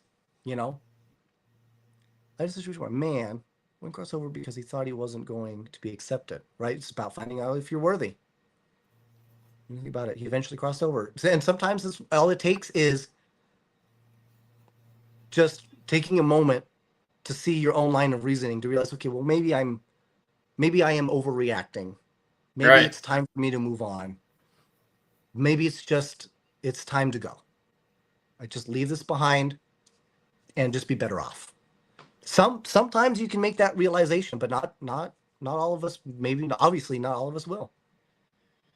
And that's where us investigators that come in to actually help that spirit.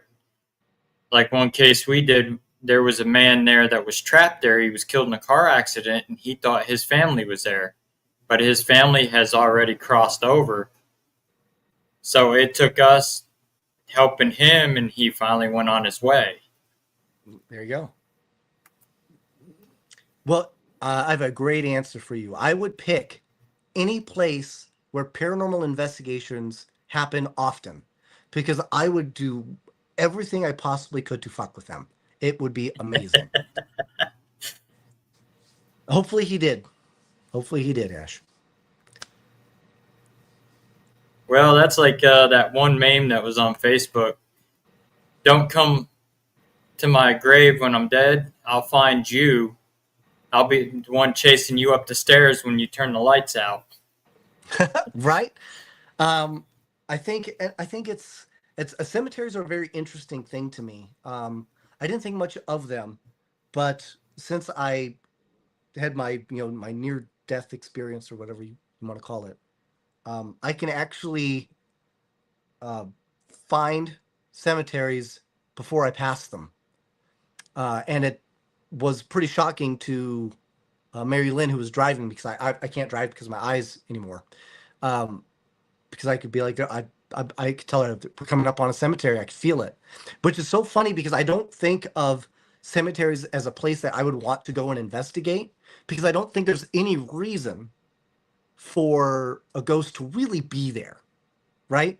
Because it's a place where loved ones had set you away, right? It is a place where loved ones said farewell for you to move on, right? The only thing there now is your body. Your loved ones aren't there.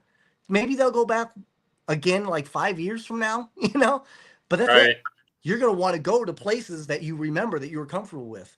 You never saw you never saw your burial plot. Maybe you bought it. Maybe you saw it one time, but that's not going to be enough for me to go, yeah, you know what? I'm going to move in. Right? This sounds like a terrible idea. Yes, I would absolutely prank people. I would have so much fun. Oh Do you yeah, that remember? would be fun. Oh man,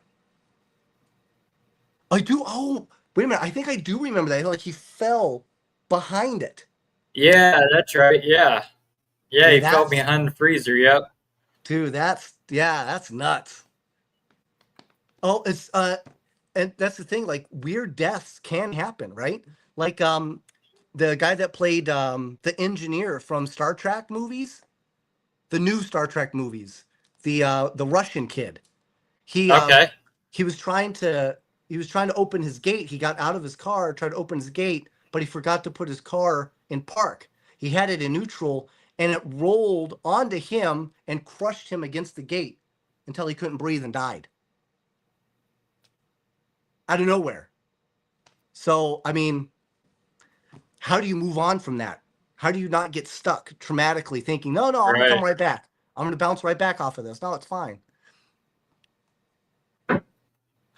Maybe I might. Yeah, he fell behind it. Yeah. Man, that's a tough thing. Like this. Yeah, right? Exactly. Yeah, Anton Yelchin. That's it. Yeah, absolute freak accident. And that shows you Yeah. things like that, they can happen. My freaking almost death was a literally a freak accident. I was on an electric scooter going a whopping 10 miles an hour, but the entire ground had been just upheaved and was never repaired. And there was nowhere to see it. There was no way to see it, and there was nowhere to go. And it flipped the entire scooter while I was on it, and it hit me in the back of the skull. That was it. I have nothing for 6 days. It's just freak accident, man. Yeah. Yeah, I can relate to the near death experience. I had one at 12. I died from a seizure. Oh, oh, that's true. I did do that. Yeah, he was a star rising. So what was that? I'm sorry. When I was 12, I died, came back. I had a seizure brought on by the flu, and Ah, so I had the near death. My dad's had it. He was in a car accident back in the 70s, and he woke up in the hospital to nuns reading his last rites. yeah. I mean, it's nuts. What? Yeah, I woke up and I just somebody was asking me, "Do you know where I am?" And I said Boulder City. They said, "No, you're at UCLA." I was like, "I am." Like, yeah, you hit your head. I was like, "I did." You know, yeah, yeah. Thanks, Ash.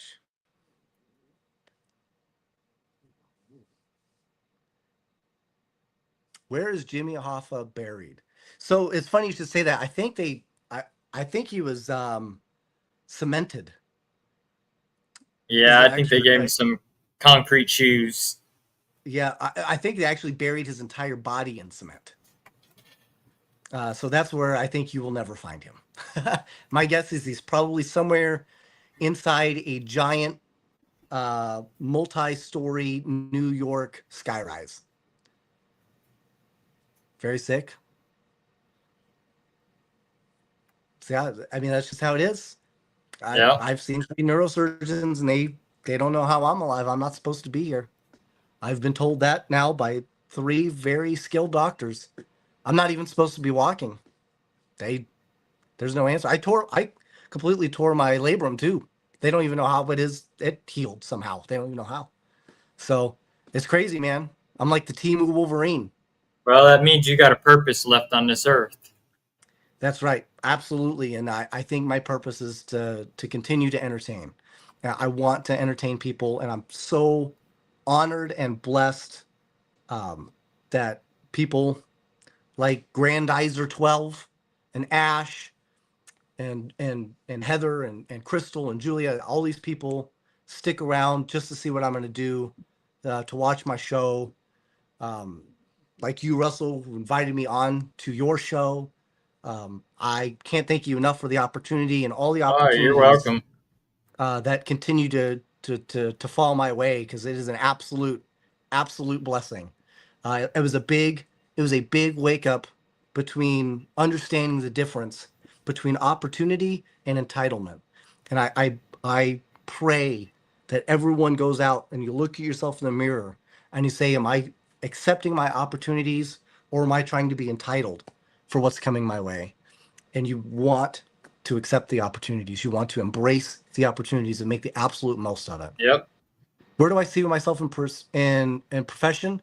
In 1 year, my hope is I'll have two more shows out, and my following will grow, my fandom will grow, and in 5 years, 10 years plus, my ultimate goal is, all I want is I want to be able to have my own booth at a Comic Con, and talk about whatever it was that I was in, sign autographs, and shoot the poop with people, and just have a blast, and do that for the rest of my life. Just making people laugh and be happy. That would be my ultimate goal. Whatever I'm able to create, I can make it onto something where I can go to like a Comic-Con or something like that. That would just be epic. You'll get there. You're working hard at it. You'll get there. Yeah, you just got to keep working Yeah. for sure. Always here to support you all. I appreciate that, Ash. You Yeah. gotta unify us. You know. Yep. We appreciate that. I mean, there's a lot of junk that goes on in this field right now with the drama and the bashing and the bullying, and it's just garbage. Yep. You know, and even I've been a victim of that too. You know, but to We me, I have look at it as, to. hey, so that's somebody else's. That's their own worthiness issue. You know what I mean? I just got to be myself. And thank you. I try to be 100%. That's absolutely right.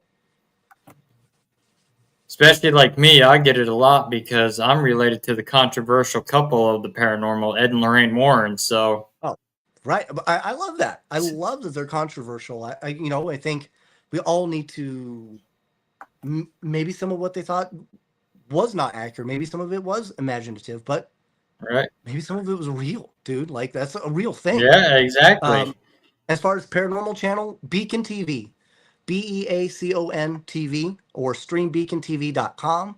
You could find my show, Para with a Normal, on there. The first 3 or 4 episodes are completely free. You don't have to put any information. But if you decide to subscribe, I would obviously be honored to have you watch the full show. It's great. It's a lot of fun, man. My show's it's awesome. And the next season is going to be even better. The first 2 episodes of season 1, they're a little slow as we were just, kind of getting the directors used to me and used to us filming. But from that point on, it's just gangbusters, man. You guys love it. Well, you know what, Kim? I would like to tell you it's senseless, but it's really not. I mean, it's just like everything else in life. Jealousy exists, envy Oh yeah, it exists. sure does. I mean, You know what I mean? you make a name for yourself in this field. There's always somebody there that wants to cut it down, and Yep. And I think that I think a beautiful thought process that I like to go off of is a rising tide, raises all sails, So if I can be successful, that means anybody can, right? There's 100 million billion ghosts out there. There's plenty of ghosts yeah, for there's everybody enough to room for go everyone. and have the time of their lives. I'm just trying to give a different perspective and entertain you. I want you to be able to see something, maybe laugh, maybe think, and go, okay, I can Right. enjoy that. You know? Thank Yeah. you, Ash. They're, Us family of the Warrens appreciate that. yeah. I They love the are the Warrens, man. pioneers. 100%. They're one of the reasons why we're doing what we're doing. Grant. That is healing. Yes. Yep. Yeah, Oh, we always 100%. have, even on my investigations too, we joke around. There was one case we did in somebody's house, and we got called out there, and I was like that kid, peek under the bed, see if a monster's under the bed, because it was Yeah. a dark demonic case that we were working, and I'm under there, looking under there, and I smell something. I immediately come right out on it, and I said, something smells like ass under here. And the owner is sitting out there with his wife in the living room, and he yells out real loud so we can hear it. Did you leave your dirty underwear under the bed again? Dope. That And that then would explain the ass smell. we're just all cracking up laughing, and Yeah, and that's so fun. And and a lot of times, it kind of helps lower that guard on the spirits, you know what I mean? Because I'm like, okay, these guys they're not intimidating, they're not trying to be harmful. They're just like you and me, right? yep, Facts. It's true. yep. Well, that's even like some of these YouTubers. They go out, oh, I got hit by a demon. I encountered a demon, and for their views. And I'm like, what are you going to actually do if you actually run into one? You're going to run Let, into that location screaming. yeah. When they finally do run into one, they won't even know till it's way too late, bro. Way too late. Because that's how they work, right? Right. I'm So, reading and Ash's comment.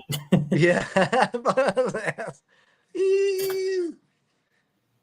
Yeah, you gotta, But, that's, you gotta be careful with those YouTubers, man, because it's just for, they're doing it just for the clicks, you know what I mean? yeah. Yep. Um, I want to entertain you too, but I want it to be authentic. I want you to see what it's like to be 100% me and what it's like to be, so you could go in and be 100% you. I would rather have that type of experience. Because look, I have shows, sometimes nothing happens, man. That doesn't mean it's a bad show. Yep. That doesn't mean it's a bad place for you to go to. It could be a great place for you to go to. We just want you to experience it. And sometimes what's crazy is sometimes I've shows where we've had some insanely incredible activity, but it winds up on the cutting room floor because that's not what my show is about, right? Right. I want you to experience those things, right? You don't. I'll experience some things. I want you to see what it's like when I experience some things, but for the most part, I want to just increase your curiosity. You know, you're wanting to go and do these things. I want you to Yeah. see where I went and go, man, I want to go there too. That looks like it would be an awesome place to go. Because if you go, and that's the one thing I don't like about some of the shows, they go in and they show you everything and they try to break everything down for you and show you all these different things that happen to them. And then you're like, well, what's the point of me going? Right. Right? Exactly. I want you to have your own experience because I promise you it's going to be incredible. And it doesn't mean it has to be scary. It could be emotional, it could be loving, it could be funny, it could be angry, it could be hateful, it could be scary. You don't know. You won't know until Right. you get to go and experience it yourself. The scariest case I've been on, the scariest one so far, honestly, um, episode 2, and we didn't even really do that much in that episode. But episode 2 takes place at Yorktown, and then we actually filmed a return to Yorktown, which hasn't been released yet, but it will be. Um, Yorktown Hospital in San Antonio, Texas, which I think is now um, not foreclosure. What do they call it when they condemned? I think it's Yeah. condemned. That place was literally when we went in, Yeah. the I guy know it who was wasn't running it. very safe. No, it was not. And when we went in, the guy who's let us in, he was like, "Yeah, do whatever you want to these ghosts. They don't pay no rent. I don't give a shit." And then left. The entire place exploded. We were hearing things being slammed, banged, thrown, screams, running sounds. It got so bad, we actually didn't even get to film. We all had to split up and go from top to bottom, go through the entire place to make sure that there was no one there. And there was no one there. And then after that, we were like, okay, we're gonna start filming now, and the place calmed down. That was pretty wild. But I've been some places in season 2, the our finale episode, easily one of the craziest places I've ever been in, and it's war themed. That's all I'm gonna reveal. But it was intense, and I was not prepared. I was not ready for that. It's just one of those things where it just kind of sometimes it just naturally Mhm. happens. That was incredible. And also I recommend another great place. It was on the Dead Files. We got to do a episode for Paranormal at a place called Fairbanks, uh, Okay. Yep. I'm familiar and with that. that's in Louisiana, Yep. bro. And you could stay there as an Airbnb. It's incredible. So there's definitely some places that I've been to. I've been Eloise Asylum in Detroit. Out of this, it's out of control, crazy. Let's see. I've also found some of the most active places are oh, absolutely. One of the scariest places I ever went was a park. Yeah, Fairbanks House. Yes. So you'll get to see if you have Beacon TV. Um, Hopefully that episode makes it on. Yeah, Sicily Island, Louisiana. That place was mind-blowingly awesome. Definitely bucket keep it on there because it is so cool. And the people that currently own it, um, uh, Sherman, one of the nicest gentlemen you'll ever meet. He keeps things appropriately priced. He's not trying to gouge you. He wants you to have an experience there and he wants you to have an excellent time. And the place is incredible. So I definitely would recommend it.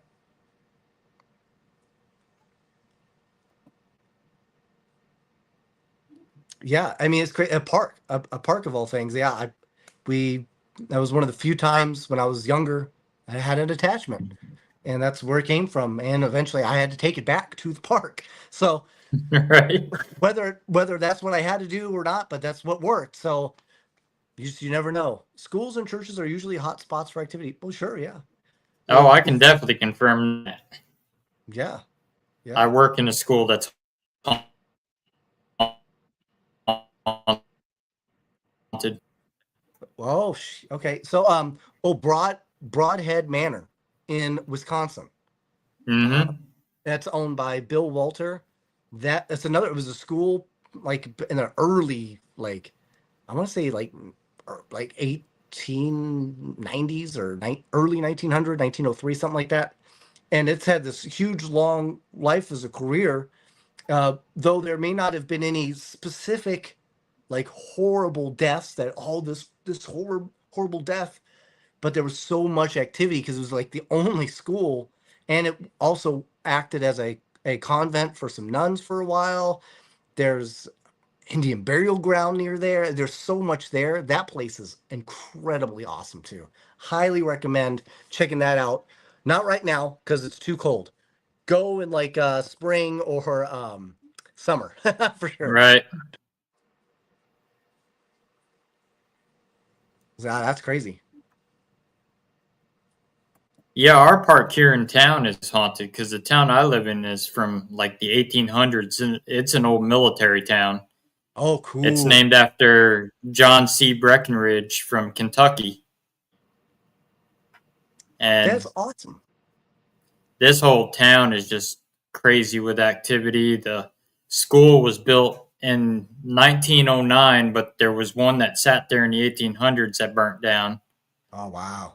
I worked at That, that one, and I was head of maintenance there, and I'd be there all hours of the night working. And there was one day, this was broad daylight, middle afternoon, nobody's supposed to be in the building but me, and I hear it sounds like our cafeteria cooks talking oh, wow. downstairs. So I go downstairs to go run them out and say hi to them.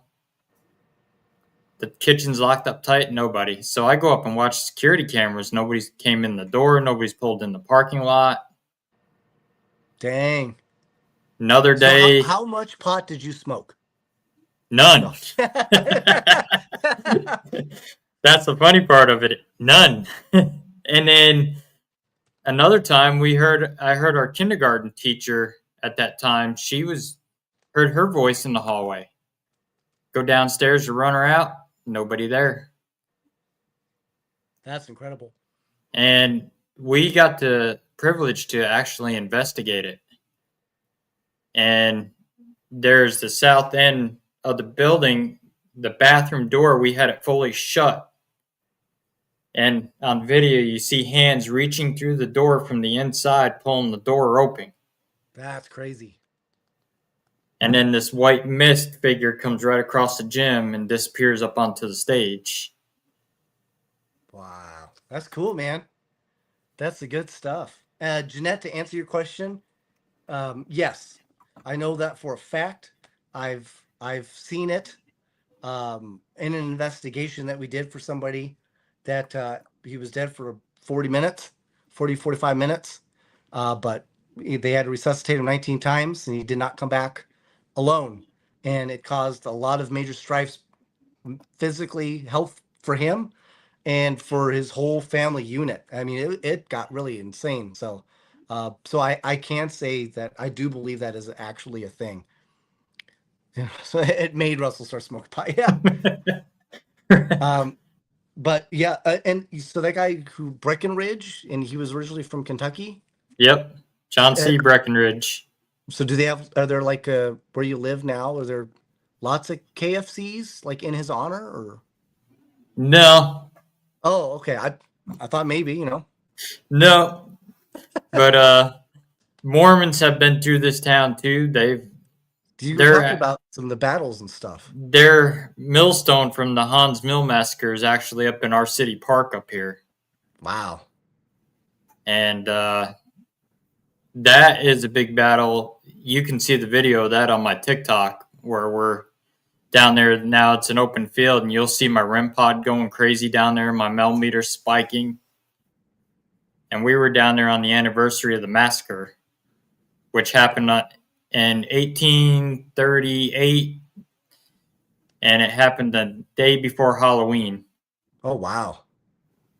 That's see, you guys have like all these cool things out there, man. I wish I had something like serendipitous like that happen. Once I thought I found a Snickers bar, it just turned out to be dog poop. You know, I wish I had something cool like that, but there's not a lot out here like that in Vegas, man. Other than obviously bodies and barrels in Lake Mead. That was a real thing. Right. Yeah, Then we got Missouri State Penitentiary. Missouri State Penitentiary. So we have Nevada State Penitentiary, but that again, that's all the way up in Carson City. So that's like still not anywhere near here. Missouri State's the bloodiest 47 acres of Missouri. Wow, was it on its period? I I'm kidding. wish. There's between the guards and the inmates getting killed in there like crazy. Really? So they were just violent. So I did find out that I guess like in that whole like Midwest and some of that eastern side, like in Georgia, Michael Angus, he runs Old Bleckley County Jail, Mm-hmm. and I was like, "Cool, tell me about it." He's like, "We can't. There's no records because they just didn't keep them. Right. They were like, you're in prison. That's it. That's all you get." So it's wild. So some of these histories on these jails, they are very violent. When Joe Dirt found the space poop. Yes. Oh man, that was so funny. Yeah. Or the That was such. or the creep show one with Stephen King where he finds that meteor and touches it and he says it's meteor shit on his finger and he starts turning into that plant. All right. See, you never know, folks. You never know. Right. But yeah, Missouri State Penitentiary, it housed the notorious serial killer Robert Verdella, Oh wow, known as the Kansas City Butcher. I never heard of him. That's And cool. I was able to actually cap- capture his picture in the museum for Missouri State. But that place, every time you go there, it's always something different. It's never the same activity. You always get something different every time you go.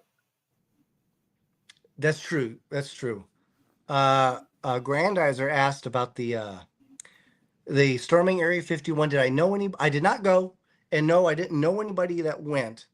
And what I can tell you though is Area 51 is a legitimately real place. They actually have their own aircraft that leave from Harry Reid Airport, which used to be called McCarran, and it is a white 747 with a red stripe that goes uh, horizontally or parallel to the aircraft. Um, and if you approach that fence and you attempt to cross that fence, they will shoot you. There's no questions asked. Oh, yeah. They are not messing around out there.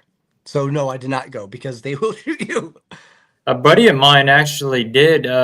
Rupert Guy. He went up on the hill above Area 51 because he does like meditation communication to the aliens Oh, that's cool. and calls them up, and he brings paranormal teams out there to confirm it with equipment when they're doing that meditation communication with them. That's pretty wild. Yeah, it's interesting what he does. I've never been on one. He's been inviting me to go out, but my schedule is just so crazy. I don't get a chance to really do that. Well, yeah, some of it is it's tough to get out to some of these odder places. I do plan on going back to Savannah. Oh, that's right. You know what's funny is that I was going to do it, but I ran out of time. We had to leave. But I would have loved to have done that. The strangest place I've investigated, or like the weirdest, it's so there's so many weird places. But I will say one of the weirdest spots was, which you'll get to see in our new season. So I won't talk too much about it. So you could see more of it. But it was called Edinburgh Manor, and it's in Iowa. I think it's in Iowa. And it was basically an insane asylum, but it was also a poorhouse. It was a terrible, terrible combination, and it is very weird there. And it's a must go to anybody. It is a must go. Jim Jones Church. I can't say that I have, but I have I'm been to the bottom of a Jim Beam. I've never been to that Oh, church either. I've heard of it, but I've never been to it. the weirdest place I've gone, I didn't do an investigation because you weren't allowed to, but the weirdest place I've gone was the Capuchin catacombs in Sicily, Italy. Okay. There are 8,000 mummies in this catacombs that you get to. In fact, the most famous is one called the Sleeping Beauty, which was, I think she's 7 when she passed, and she is perfectly preserved, perfectly preserved. Oh However, wow. after the National Geographic did their show on her, they opened her casket. She now has red blotches all over her skin. Other than that, perfectly preserved. And she was the last one to ever be done that way, and the only to ever be done that way. So, Capuchin catacombs, freaking mind blowing. And don't use a phone, don't use a camera. You're not allowed to take photos, not allowed to take pictures. And I mean that. One guy decided to do that after they explicitly told everybody not to. Some dude decided to pull out his phone. He was dragged off by police in minutes, never to be seen again. So don't do that. But it's Oh an awesome wow. experience. It is an awesome experience. I'll show you the picture of Robert Burdella. That's what Yeah. Oh, he that's looked him. like when he was alive. That's Robert Yeah. Burdella. He looks like Mario from Mario Brothers. Yep, he was known for kidnapping and torturing men. He would dump drain cleaner down their throats so they couldn't talk. And God dang. one guy managed to escape, and he was running down Jeff City naked, and they got picked up. And that's when the cops got onto Robert Burdella, and they found some of the dead bodies under his house. Wow. That's some And John he Wayne Gacy shit. and right hand side, that's him as a ghost. Oh, wow. Oh, yeah. I see it. That's cool. That's awesome, man.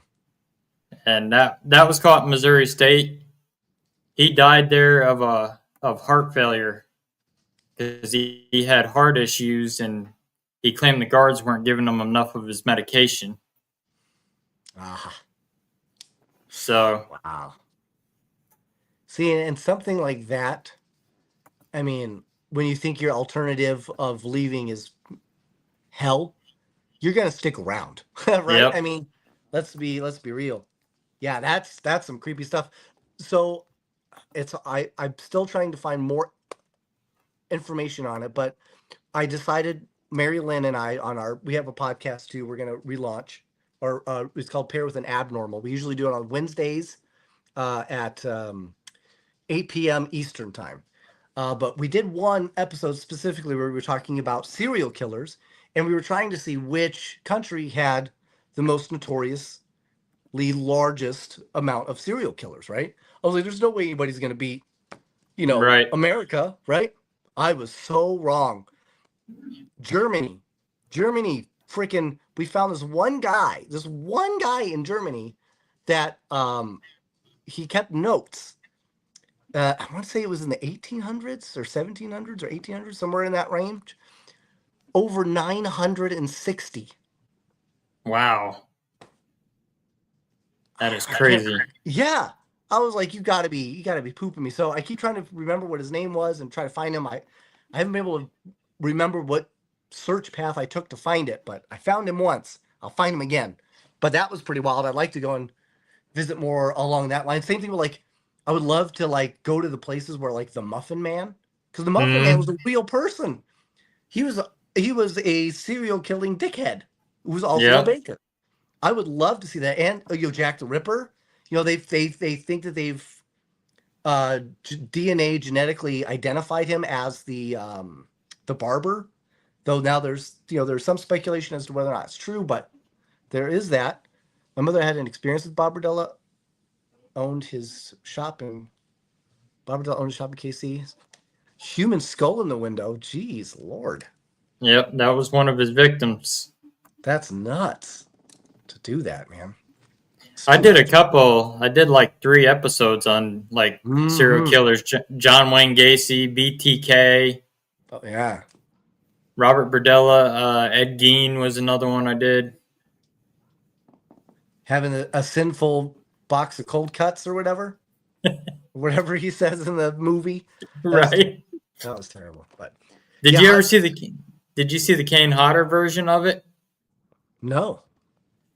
He did a Ed Gein movie too. He played Ed Gein. Kane Hodder did in the movie. He did a real good job playing Ed. Oh, that's cool. I'll have to check that out. As Ed Gein is, I mean, he is historically the one of the most. Even though I think he only killed 2 people, right? The rest of it was all mostly just grave robbing, but Yeah, it was so macabre and so beyond comprehension. I mean, he is the entire reason that we have the Silence of the Lambs, yep, Texas Chainsaw Massacre, yep, both based on Ed Gein. yep.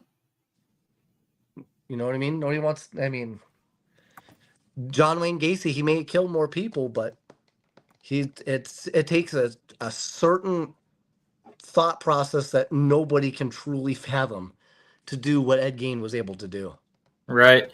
And I did the whole history. I read off. I found the whole history on Ed Gein and John Wayne Gacy and all that stuff. Yeah, John Wayne Gacy was that dude was so ridiculously cruel. But yeah, Ed Gein, he's also from Wisconsin, Yep. just like Dahmer.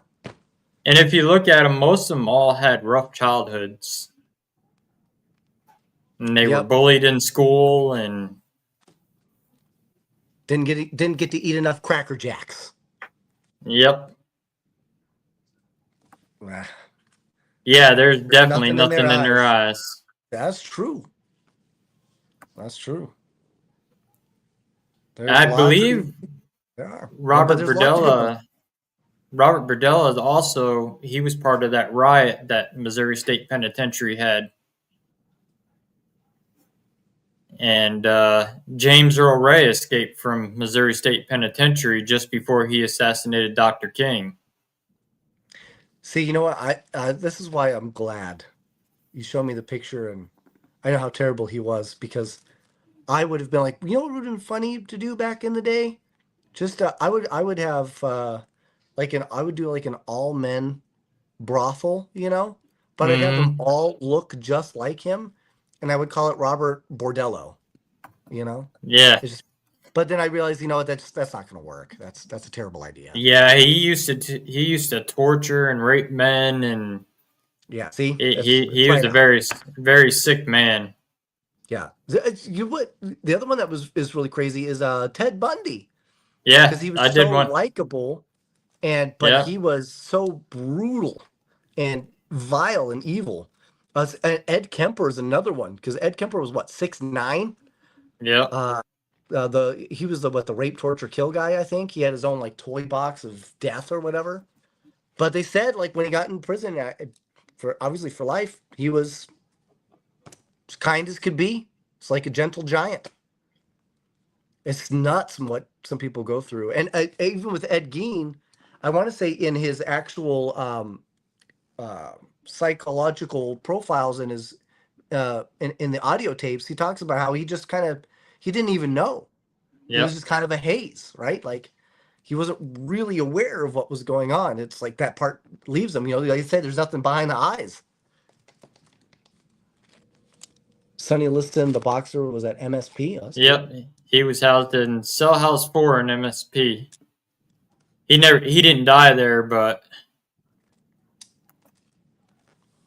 Babyface Nelson Yeah. was also Did. in MSP as well. Oh wow. Actually, take that back. Pretty Boy Floyd. Pretty Boy Floyd. Okay. Yep, Pretty Boy Floyd was. And I actually investigated a hotel with my dad that has ties to him. He stayed there because the owner was actually running a mob speakeasy in the basement of his Yeah. hotel. That's so And cool. Bob actually had put a broken shovel inside that hotel, which was their sign that supposedly there's somebody buried in the wall in that hotel somewhere. And it's a sign that if you say something, Twice. this It's is crazy. what can happen to you. Yeah, that's nuts. But and yeah, Bundy escaped prison twice. I mean, Yep. that talk about just a very maniacally clever evil person.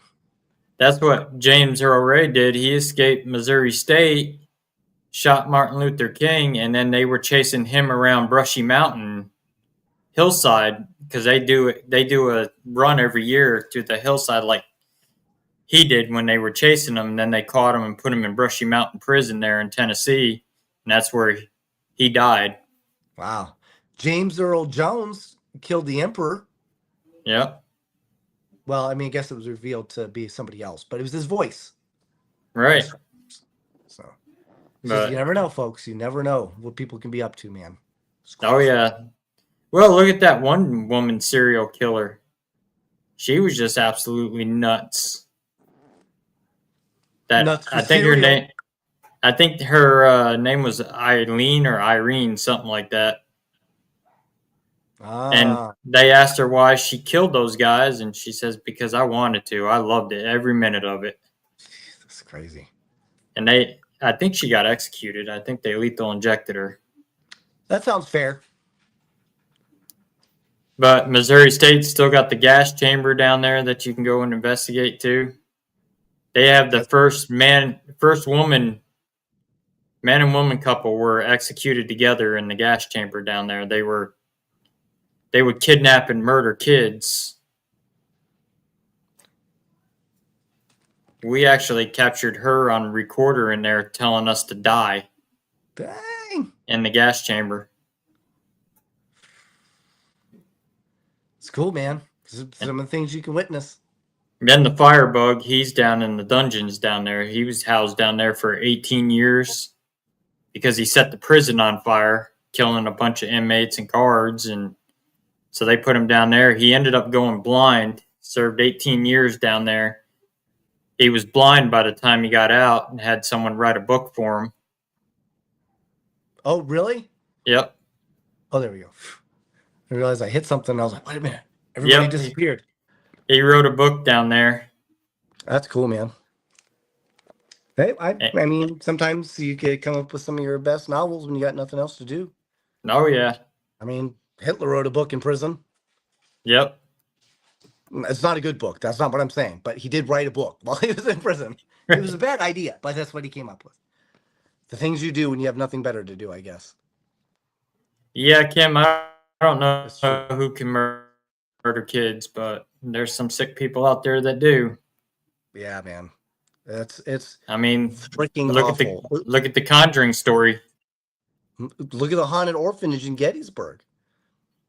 You know, I Yeah. mean that alone makes you can't even I can't fathom why somebody would want to do anything to a child. I mean, it's just nuts. Did you get to go down in that? Did you go down in the basement, down in the hole where they shoved those kids? You'll have to watch the episode. I know we did. It's And dude, that place is so incredible. we investigated. We went on the ghost tour, and then the lady, since I'm related to the Warrens and they love my family, she's like, oh, I'll give you extra 15 minutes before another group comes in. You guys can do whatever you want to do. That's awesome.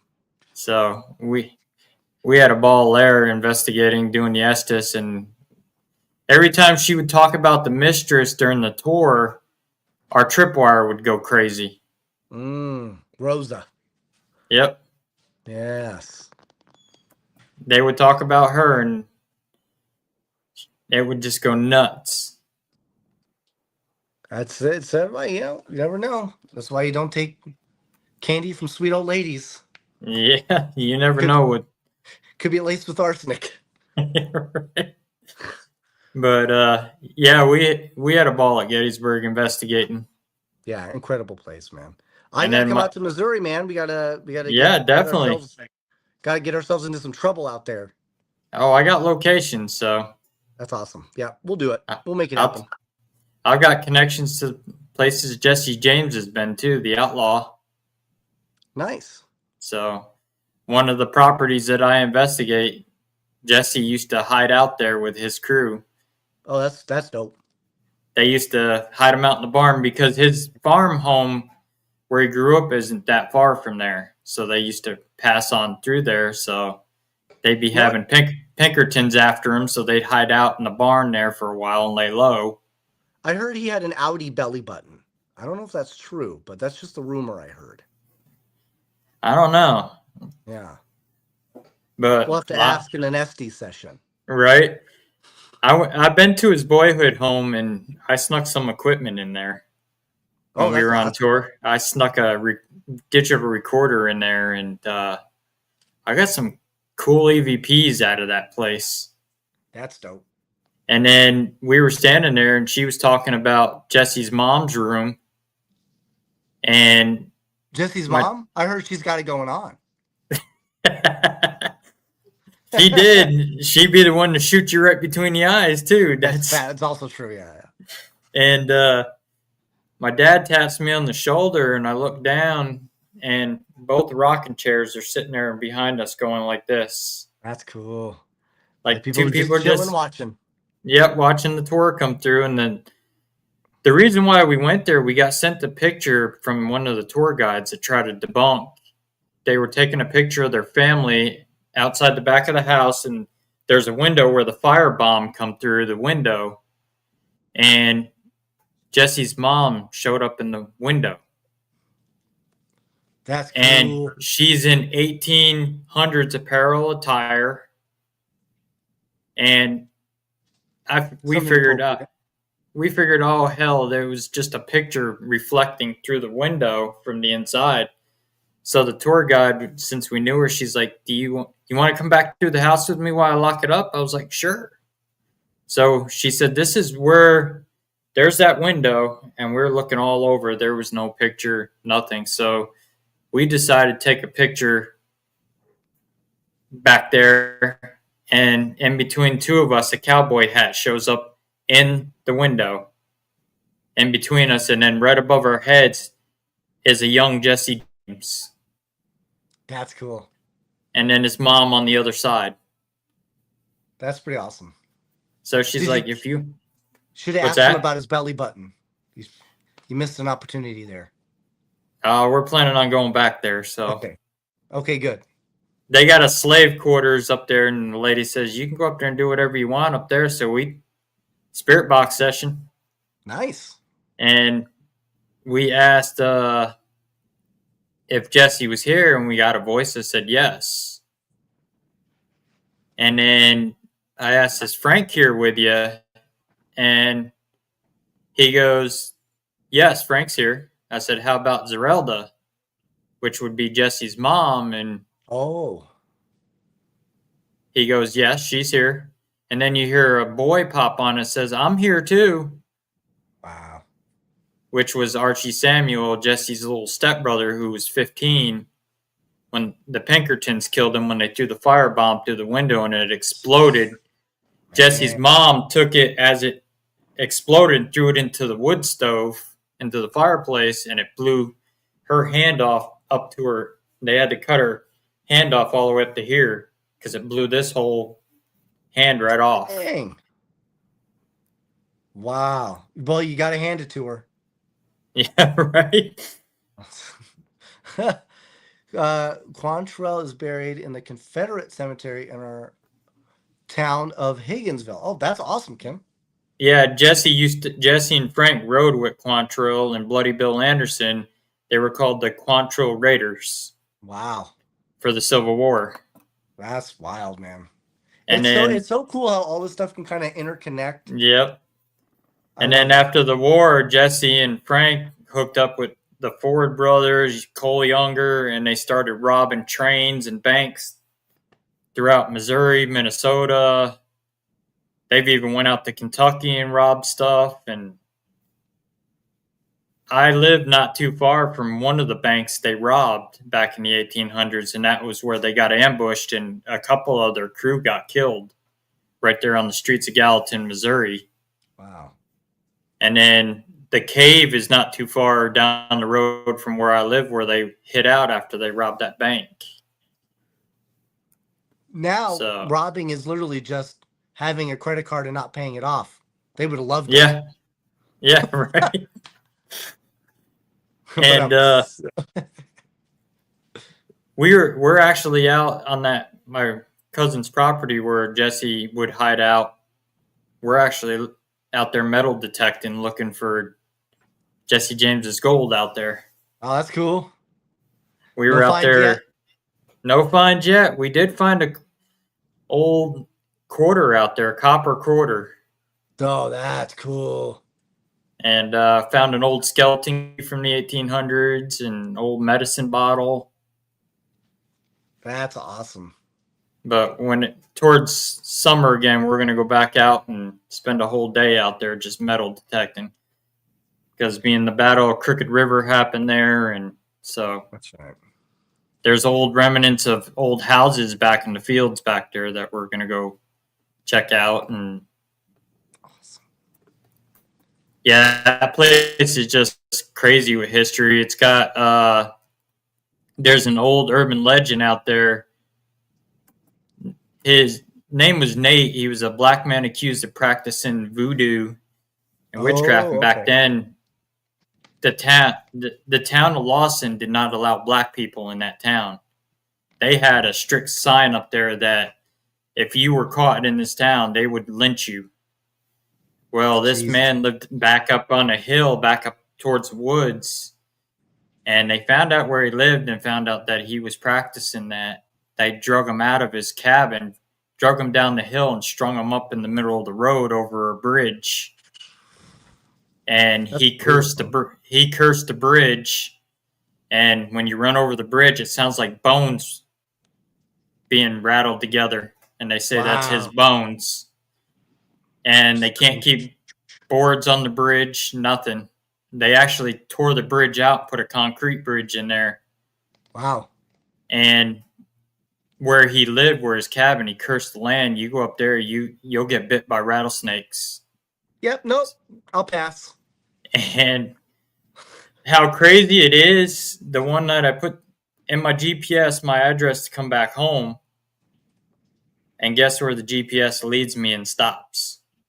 Right there at the Rattlesnake Bite Motel. Right at that bridge. Right at the bridge. That's crazy, man. GPS for some reason goes crazy in that area over there. We were actually looking for this one historical cemetery All electrical stuff, man. nobody's been buried in there since the 1800s. And so the other team that was with me, they put the address in. We're driving. We hit this back road that says the cemetery's down over. So we're going down the road. The road's getting rough, and then it's getting straight woods in between both of us. I mean, it started taking a real bad, eerie feeling like something bad happened down in there. And I said, this is like the makings of a horror movie. Where you get that feeling, right? Yeah. Yep. And we're waiting to see maybe a Bigfoot come running across, because I mean it's real dense. So I showed my cousin Brad on the map when we got back, and he says, you were down on the Blue Jay Trail. You were almost to the river down there. Oh. And he says, yeah, there's a lot of bad things that happen back in those woods back in there. Dang. And he says, People that's down why at you were water's feeling the way edge. you were feeling. That's So crazy, I man. told my friends when we go back, I'll bring my truck and we'll go down that road and we'll go all the way down to the end of it and investigate it. Yeah, I mean, at that point, you're just asking for an investigation. You got to. Yeah, with three rocks. Oh, look in the area with three rocks together. That's cool. There Well, is an Russ, area I'm gonna that tell we did you. hit Yeah, that's got three the, to rocks. to the nope ropes. Oh, geez, that's crazy. All right, well, gonna wrap up here. If people want to get a hold of you to book you for conventions, Yeah, paracons, or you could find me on Facebook, Michael Gagliano. Uh, Very easy to find. I'm also on Instagram, junk.mcgee, MCGEE. You could also find me with Para with the Normal. I'm on TikTok at Para with the Normal. So I'm all over the place, and I'm an open book. I'm willing to talk to and chat with just about anybody and everything about everything. So yeah, hit me up. I'd love to, I love to keep track and stay real, man. all right. If you want to hang backstage for a minute, I'm gonna close the show out, and I'll be right back with you in a minute. Sounds groovy.